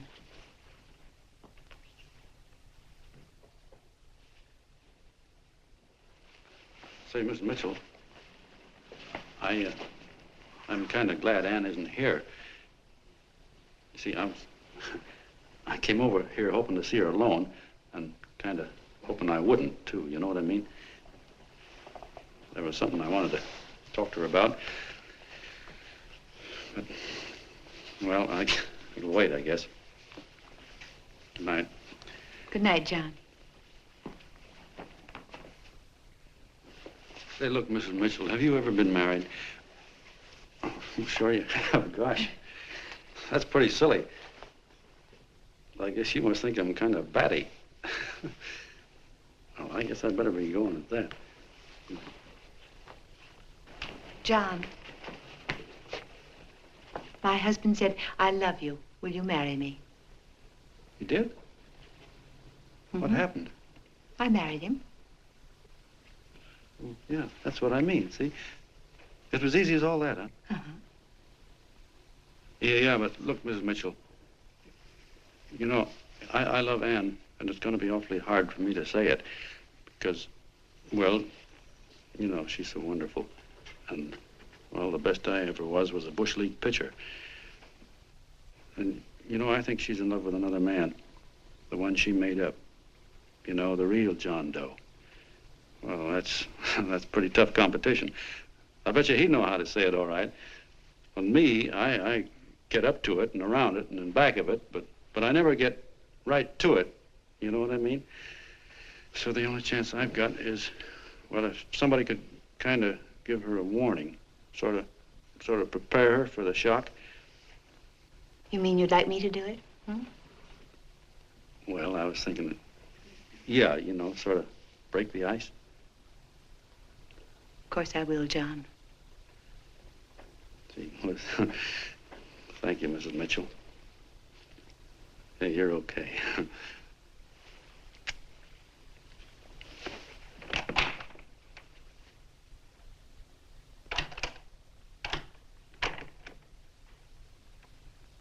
This John Doe meeting is going to be one of the biggest things that ever happened. Why, they're coming from all over. Trains, boxcars, wagons. Look out! Hello, bodyguards. Hey, had your dinner yet? No, Chad? Oh, that's all right. Well, look, no, go ahead and have your dinner. Wait a minute, John.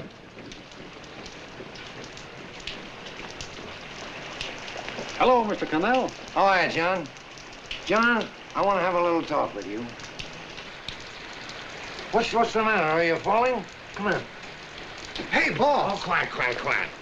Say, tell me something. Did you read the speech you're going to make tonight? No, I never read the speeches before I make them. I get more of a kick out of it that way. Uh-huh. It's just exactly what I thought. Beanie, go on down to the old pop to give you the speech. There's a copy on my desk. Gee whiz, boss, you know Mr. Norton told me not to leave him, not even for a minute. Go on. We'll be at Jim's bar up the street. You're a nice guy, John. I like you. You're gentle. I always like gentle people. Me, I'm hard. Hard and tough. I got no use for hard people. Gotta be gentle to suit me. Like you, for instance.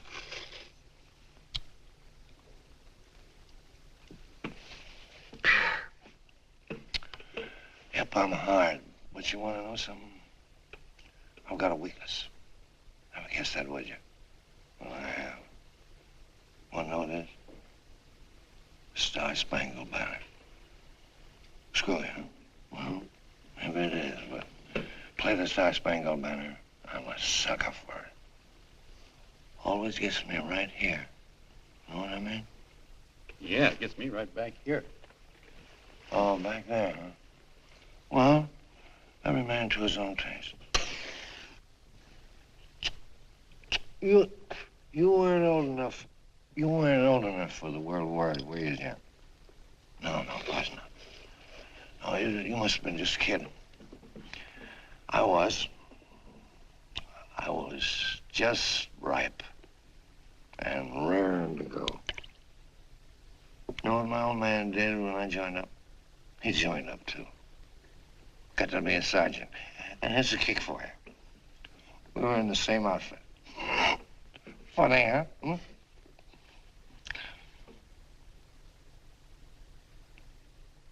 He was killed, John. I saw him get it. I was right there, and I saw it with my own eyes.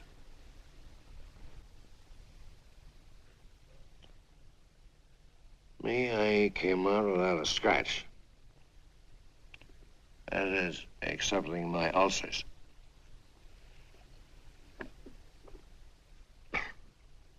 I should be drinking milk, you know. This stuff is poison. Hey, Tubby.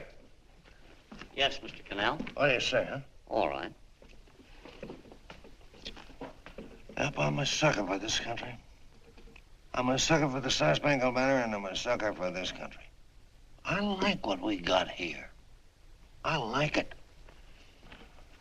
A guy can say what he wants and do what he wants without having a bayonet shoved through his belly. And that's all right, isn't it? You betcha. Yeah. Well, we don't want anybody coming around changing it, do we? No, sir. No, sir. And when they do, I get mad. I get boiling mad. And right now, John, I'm sizzling. I get mad for a lot of other guys besides myself. I get mad for a guy named Washington, and a guy named Jefferson, and Lincoln. Lighthouses, John. Lighthouses in a foggy world. You know what I mean? Yeah, you bet. Listen, pal. This fifth column stuff is pretty rotten, isn't it? Yeah, it certainly is. And you'd feel like an awful sucker if you found yourself marching right in the middle of it, wouldn't you? You. Of course, you wouldn't know it because you're gentle. But that's what you're doing. You're mixed up with a skunk, my boy. A no-good, dangerous skunk. Say, you're not talking about Mr. Norton, are you? I'm not talking about his grandfather's pet poodle.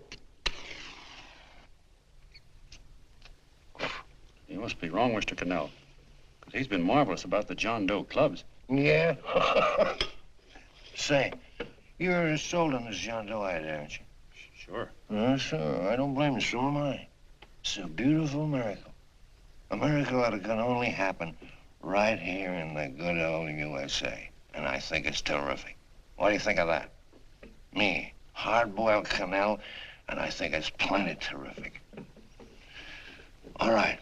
Now, supposing a certain unmentionable worm whose initials are DB was trying to use that to shove his way into the White House so he could put the screws on, so he could turn out the lights in those lighthouses.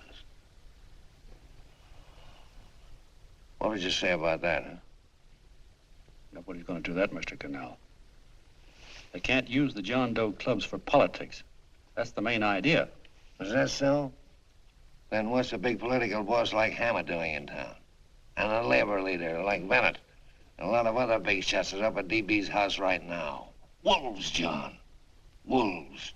Waiting to cut up the John Does. Wait till you get a gander at the speech you're going to make tonight. You're all wet. Miss Mitchell writes those speeches. Nobody can make her write that kind of stuff. They can, huh? Who do you think writes them? My Aunt Emma? I know she writes them. And gets a big bonus for doing them, too. A mink coat and a diamond bracelet. Don't write them. Why, that gold-grabbing dame would double-cross her own mother for a handful of Chinese yen. Shut up. If you weren't drunk, I'd... Hey, boss. Here's the speech, boss. Hey. Go on and read it, John, and then start sucking. Hey, wait a minute, Mr. Doe. Tubby? Yes, sir. Better bring me a glass of milk. I'm smoking too much. Yes, Charlie? Got everything all set? Fine. John Doe been taken care of? Good. How many people do you think will be there? 15,000? Oh, my, that's fine. Now, listen, Charlie. As soon as John Doe stops talking about me, I want you to start that demonstration. And make it a big one, you understand? Don't worry about that, DB. My boys are there. They'll take care of it. What? Yes, I'll be there 15 minutes after I get your call. Why, Mr. Doe. Where are they? In the dining room, sir.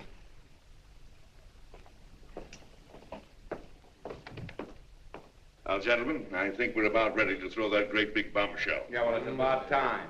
Even a conservative estimate shows that we can count on anywhere between 10 and 20 million John Doe votes. Now, add to that the labor vote that Mr. Bennett will throw in, and the votes controlled by Mr. Hammett and the rest of you gentlemen in your own territories, and nothing can stop us. As I said before, I'm with you, providing you can guarantee the John Doe vote. Don't worry about that. You can count on me on one condition. Little Bennett's got to be taken care of. Didn't I tell you that everybody in this room would be taken care of? My agreement with you gentlemen stands. I'm with you, D.B., but I still think it's a very daring thing we're attempting. These are daring times, Mr. Barrington. We're coming to a new order of things. There's too much talk been going on in this country. Too many concessions have been made. What the American people need is an iron hand. You're right. That's true. You're quite right, D.B. Discipline. Right. And now, may I offer a little toast to Miss Ann Mitchell, the brilliant and beautiful lady who is responsible for all this. Miss Mitchell. Mr. Norton, I'd like to talk to you alone for a minute. Oh, Miss Mitchell has something to say to us. That's fine.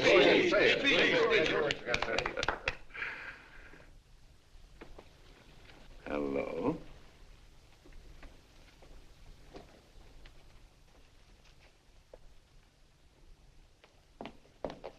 John, I'm so glad to see you. I was terribly worried. Did you write this? Yes, I did, John, but I had no idea what was going on. You didn't? No. That's a swell bracelet you're wearing. John, why aren't you at the convention?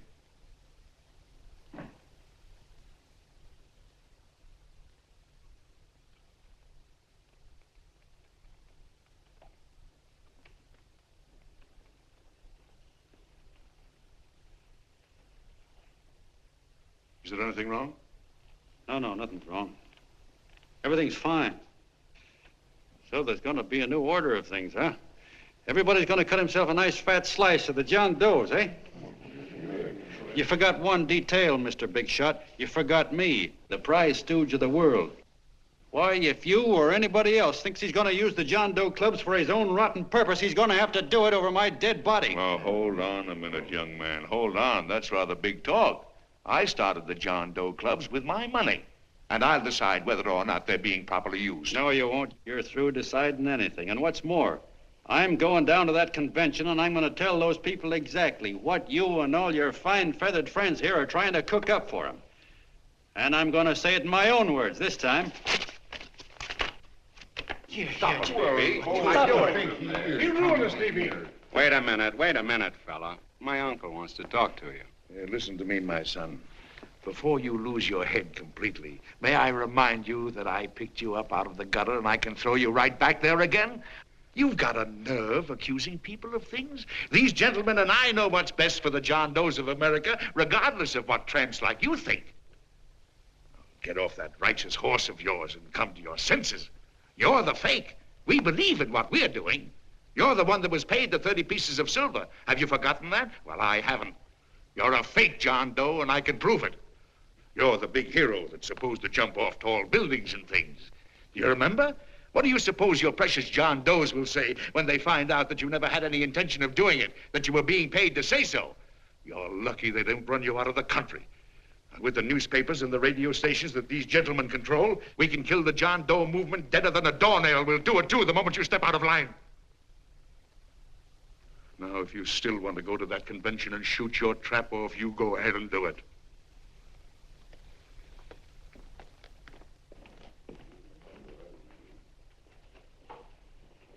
You mean to tell me you'd try to kill the John Doe movement if you can't use it to get what you want? You bet your bottom dollar we would.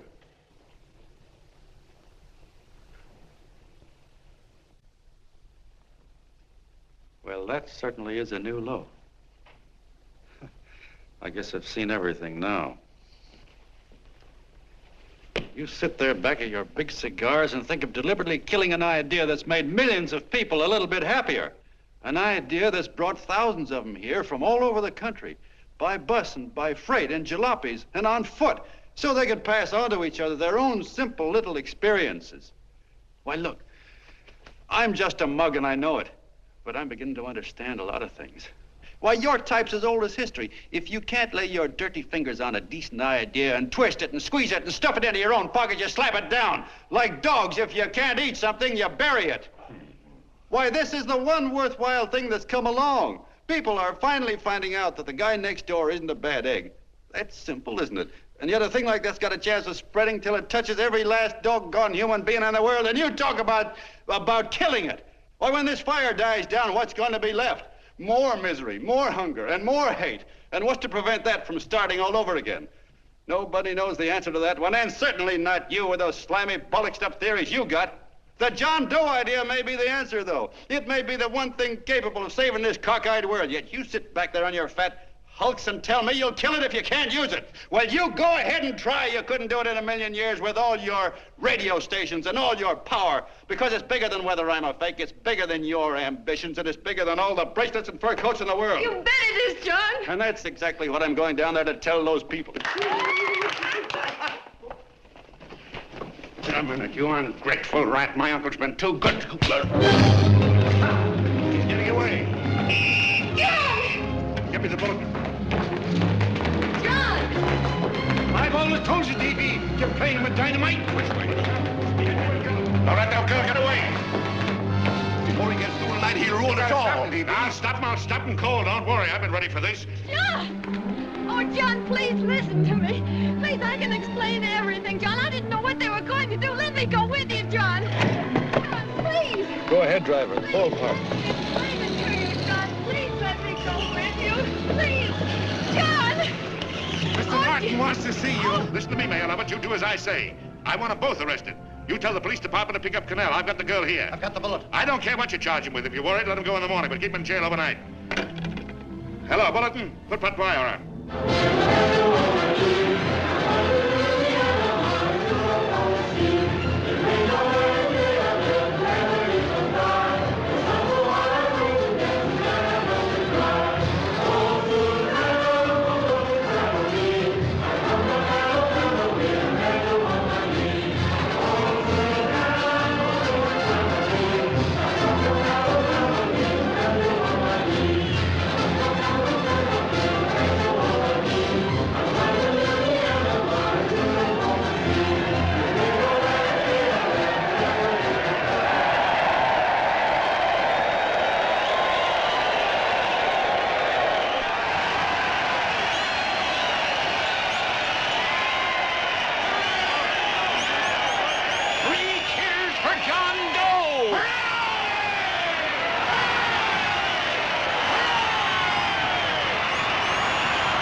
Quiet, please.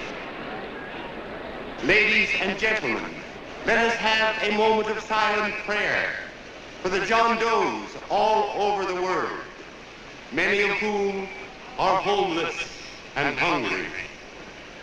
Rise, please. Everybody rise.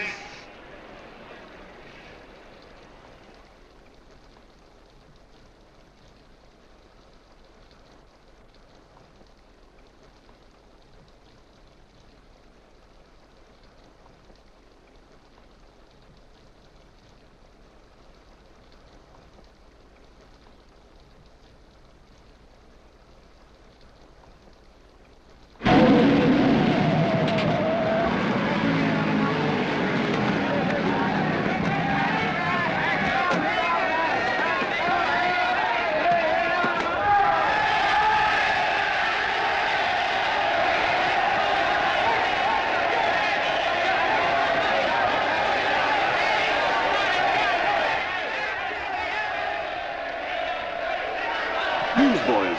Hundreds of yelling newsboys are swarming into the park like locusts. They're yelling John Doe's a fake. Fake.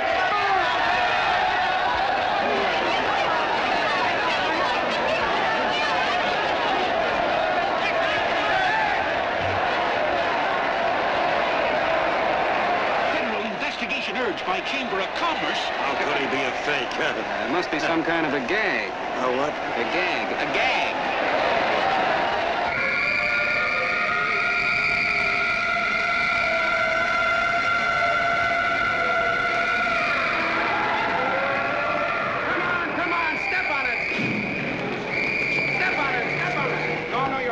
now, so let's get going. Wait for the paper. Hey, miss, will you autograph my balloon? Sure.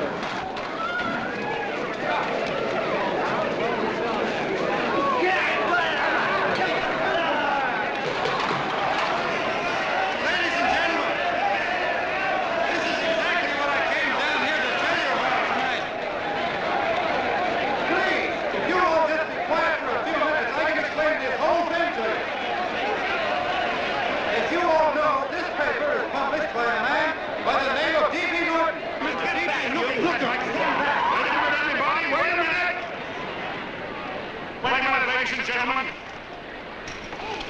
my name is D.B. Norton. You all know me. I accuse this man of being a faker. We've been taken for a lot of suckers, and I'm the biggest of the lot. I spent a fortune backing this man in what I believe to be a sincere and worthy cause, just as you all did. And now I find out it's nothing but a cheap racket cooked up by him and 2 of my employees for the sole purpose of collecting dues from John Does all over the country. That's a lie. It's not a lie. Nickels and dimes to stuff into their own pockets. You can read all about it in the newspapers there. That's a lie. Listen, ladies and gentlemen, don't believe what... This man had no intention of jumping off the top of a building. He was paid to say so. Do you deny that? That's got nothing to do with it. Were you paid for it or weren't you? Yes, I was paid, but there And happened what to be... about the suicide note? You didn't write that either. What difference Did does you that write it make? or didn't you? No, I didn't write it. Now, you bet your life you didn't. You look in your papers, ladies and gentlemen, and you'll find Miss Mitchell's signed confession that she was the one who wrote it. Listen, folks, it's a fact that I didn't write the letter. There, you This see, whole he thing admits it. started- You're a fake John Doe. For what you have done to all these good people, they ought to run you out of the country. And I hope they do it.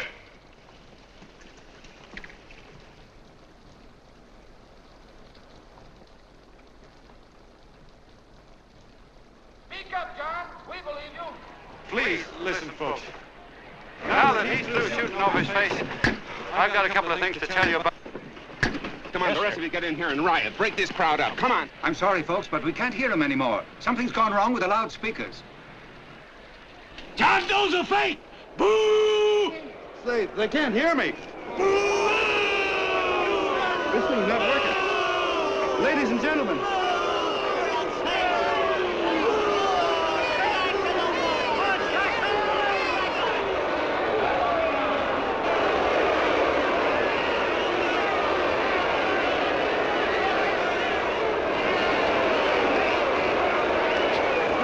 This thing's bigger than whether I'm a fake. Look, Kirk, you believe me, don't you? Sure, I believe you. Walking my legs off, digging up 5,000 signatures for a phony. Well, there you are, Mr. Doe. 5,000 names asking you not to jump off any roof. It makes no difference, Bert. The idea's still good. We don't have to give up our club. Yeah, well, you can have it. They're starting to throw things. Somebody's going to get hurt. I'm afraid it'll be John Doe. Listen to that mob. I've got to go to him. All right, lady. Hey, what's your order? Oh, let me go. I want to go to him. Oh, please. Please let me go. They're crucifying him. I can help him. Sorry, sister, we got orders to hold. Orders from who? Can't you see it's a framer? Oh, Mother, they won't let me go. They won't let me go. Listen, folks. You gotta listen to me, everybody. Back to the jungle, you hobo! Trust another racket! Stick to your clubs. We've been fed baloney so long, we're getting used to it. The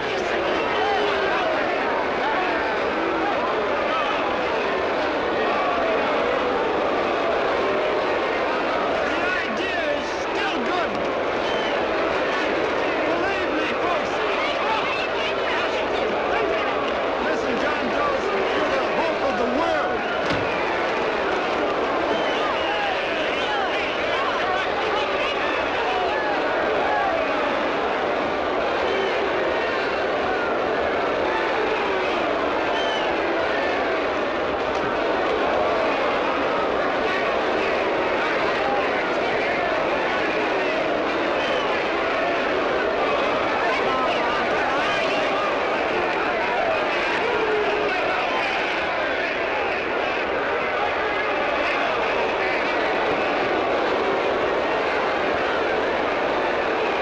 He's finally managed to get him out of the park. But if that boy isn't hurt, it'll be a miracle. Ladies and gentlemen, this certainly looks like the end of the John Doe movement. Well, boys, you can chalk up another one to the Pontius Pilates.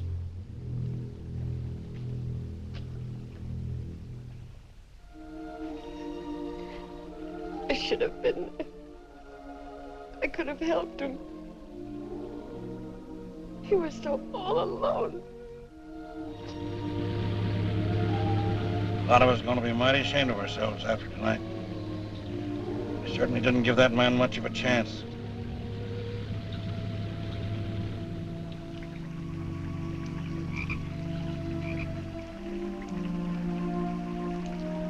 Have some more coffee, Long John? No thanks, Carl.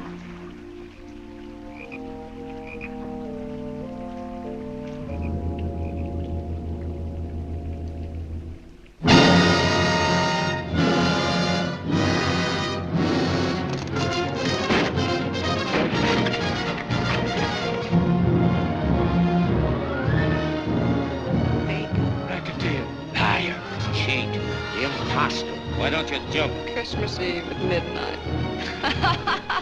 Goodbye, Mr. Doe.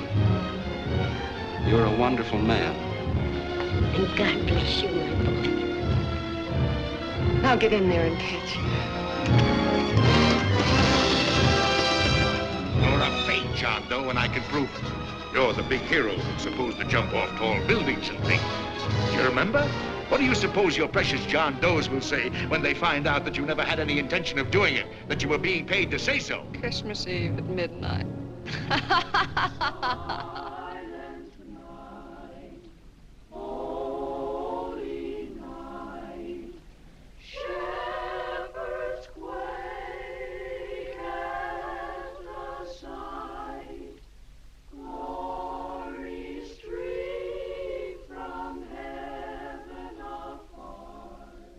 Merry Christmas, son.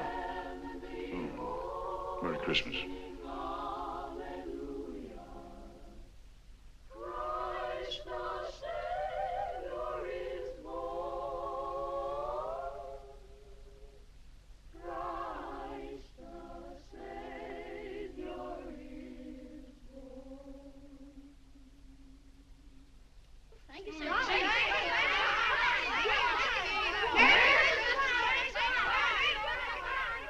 Who?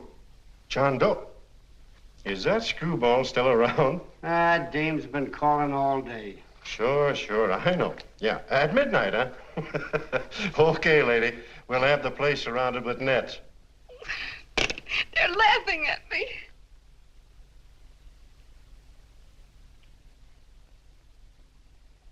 You're a sick girl, Anne. You better take it easy.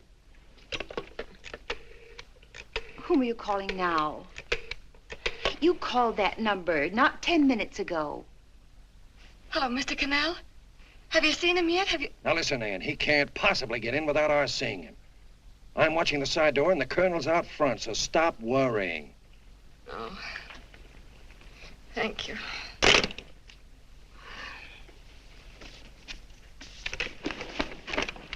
What, Ann? Anne, don't be foolish. If this isn't the craziest, the battiest, the looniest wild goose chase I ever heard of. Oh, shut up, Bert. Sourpuss is right. Yeah, well, if he is, I'm a banana split. That man is going to be on that roof. Don't ask me how I know. I just know, and you know it as well as I do. Sure. I'd like to believe in fairy tales, but a guy that's a fake isn't going to jump off any roof. I don't think he was any fake, not with that face. And anyway, what he stood for wasn't a fake. Okay, honey, okay.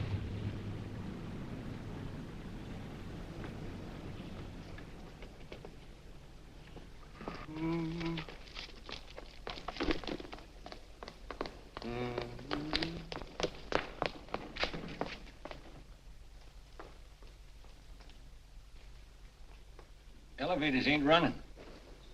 Colonel, You shouldn't have got out of bed, miss. has he been here? No. Have you seen him? I ain't seen him for a week. Where's Cannell? He's watching the other door. Oh, gee, you're swell. Oh. No sense in going up there. I've been here for hours. He ain't here. Let me go, will you?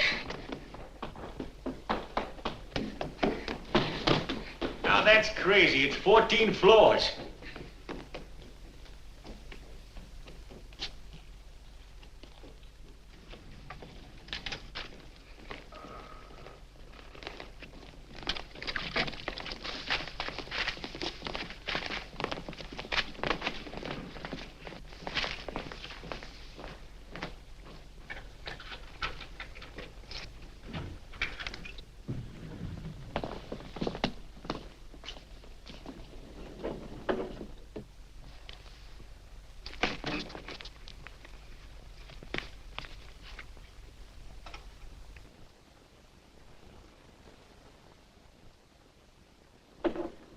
far as the elevator goes.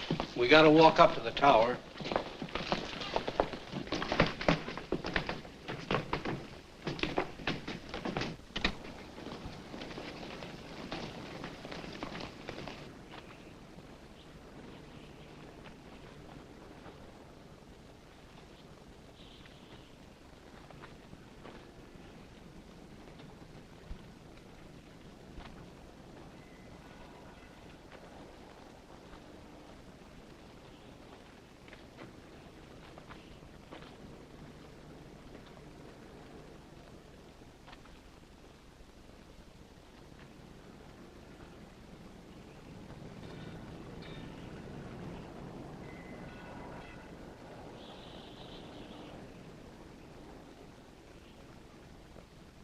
That tramp was probably full of Christmas cheer and asleep in some flop house. Let's go. I've got to decorate my tree.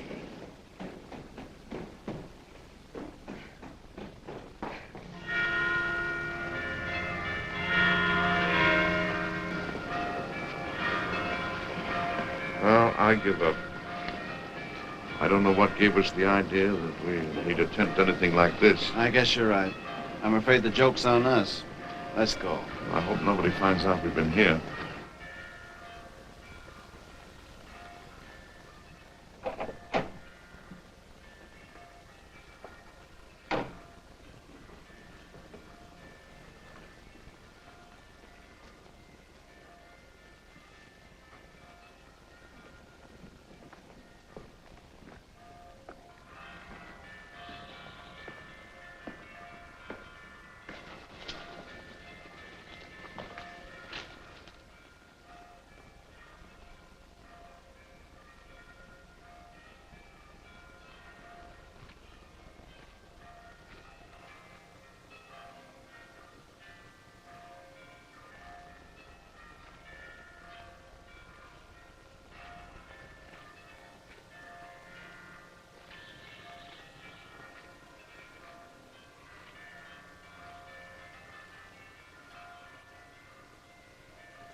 I wouldn't do that if I were you, John.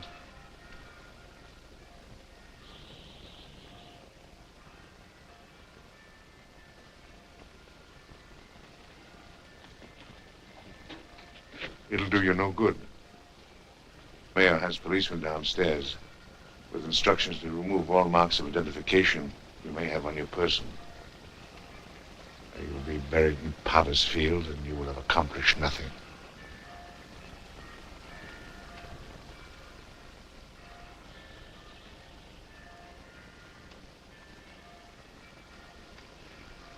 I've taken care of that. I've already mailed a copy of this letter to Mr. Cannell. John, why don't you forget this foolishness? Stop right where you are, Mr. Norton, if you don't want to go overboard with me.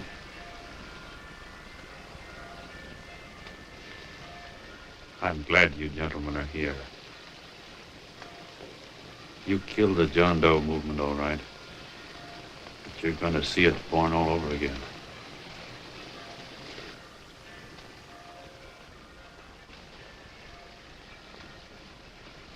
Now, take a good look, Mr. Norton.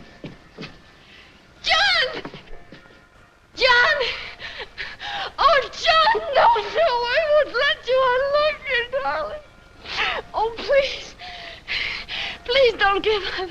We'll start all over again. Just you and I. It isn't too late. The John Doe movement isn't dead yet. You see, John, it isn't dead or they wouldn't be here. It's alive in them. They kept it alive by being afraid of. That's why they came up here. Oh, darling. Sure, it should have been killed. It was dishonest. But we can start clean now. Just you and I. It'll grow, John, and it'll grow big because it'll be honest this time. Oh, John, if it's worth dying for, it's worth living for. Oh, please, John. Oh. Oh, please, please, God, help me. John, look at me. You want to be honest, don't you? Well, you don't have to die to keep the John Doe idea alive. Someone already died for that once. The first John Doe. And he's kept that idea alive for nearly 2,000 years. It was he who kept it alive in them. And he'll go on keeping it alive forever and always. For every John Doe movement these men kill, a new one will be born. That's why those bells are ringing, John. They're calling to us. Not to give up, but to keep on fighting, to keep on pitching. Oh, don't you see, darling? This is no time to give up. You and I, John, we... Oh, no. No, John. If you die, I want to die, too. Oh, I love you. Oh, John.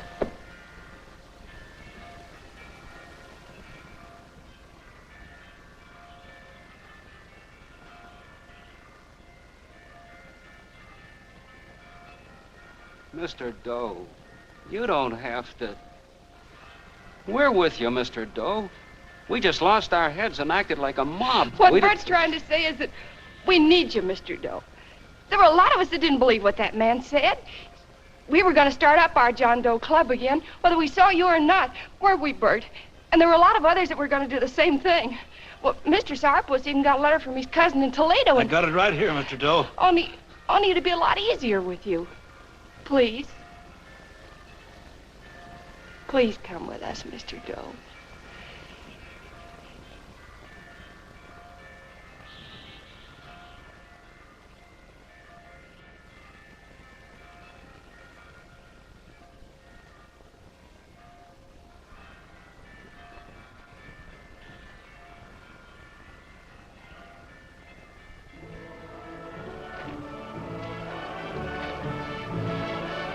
Long John.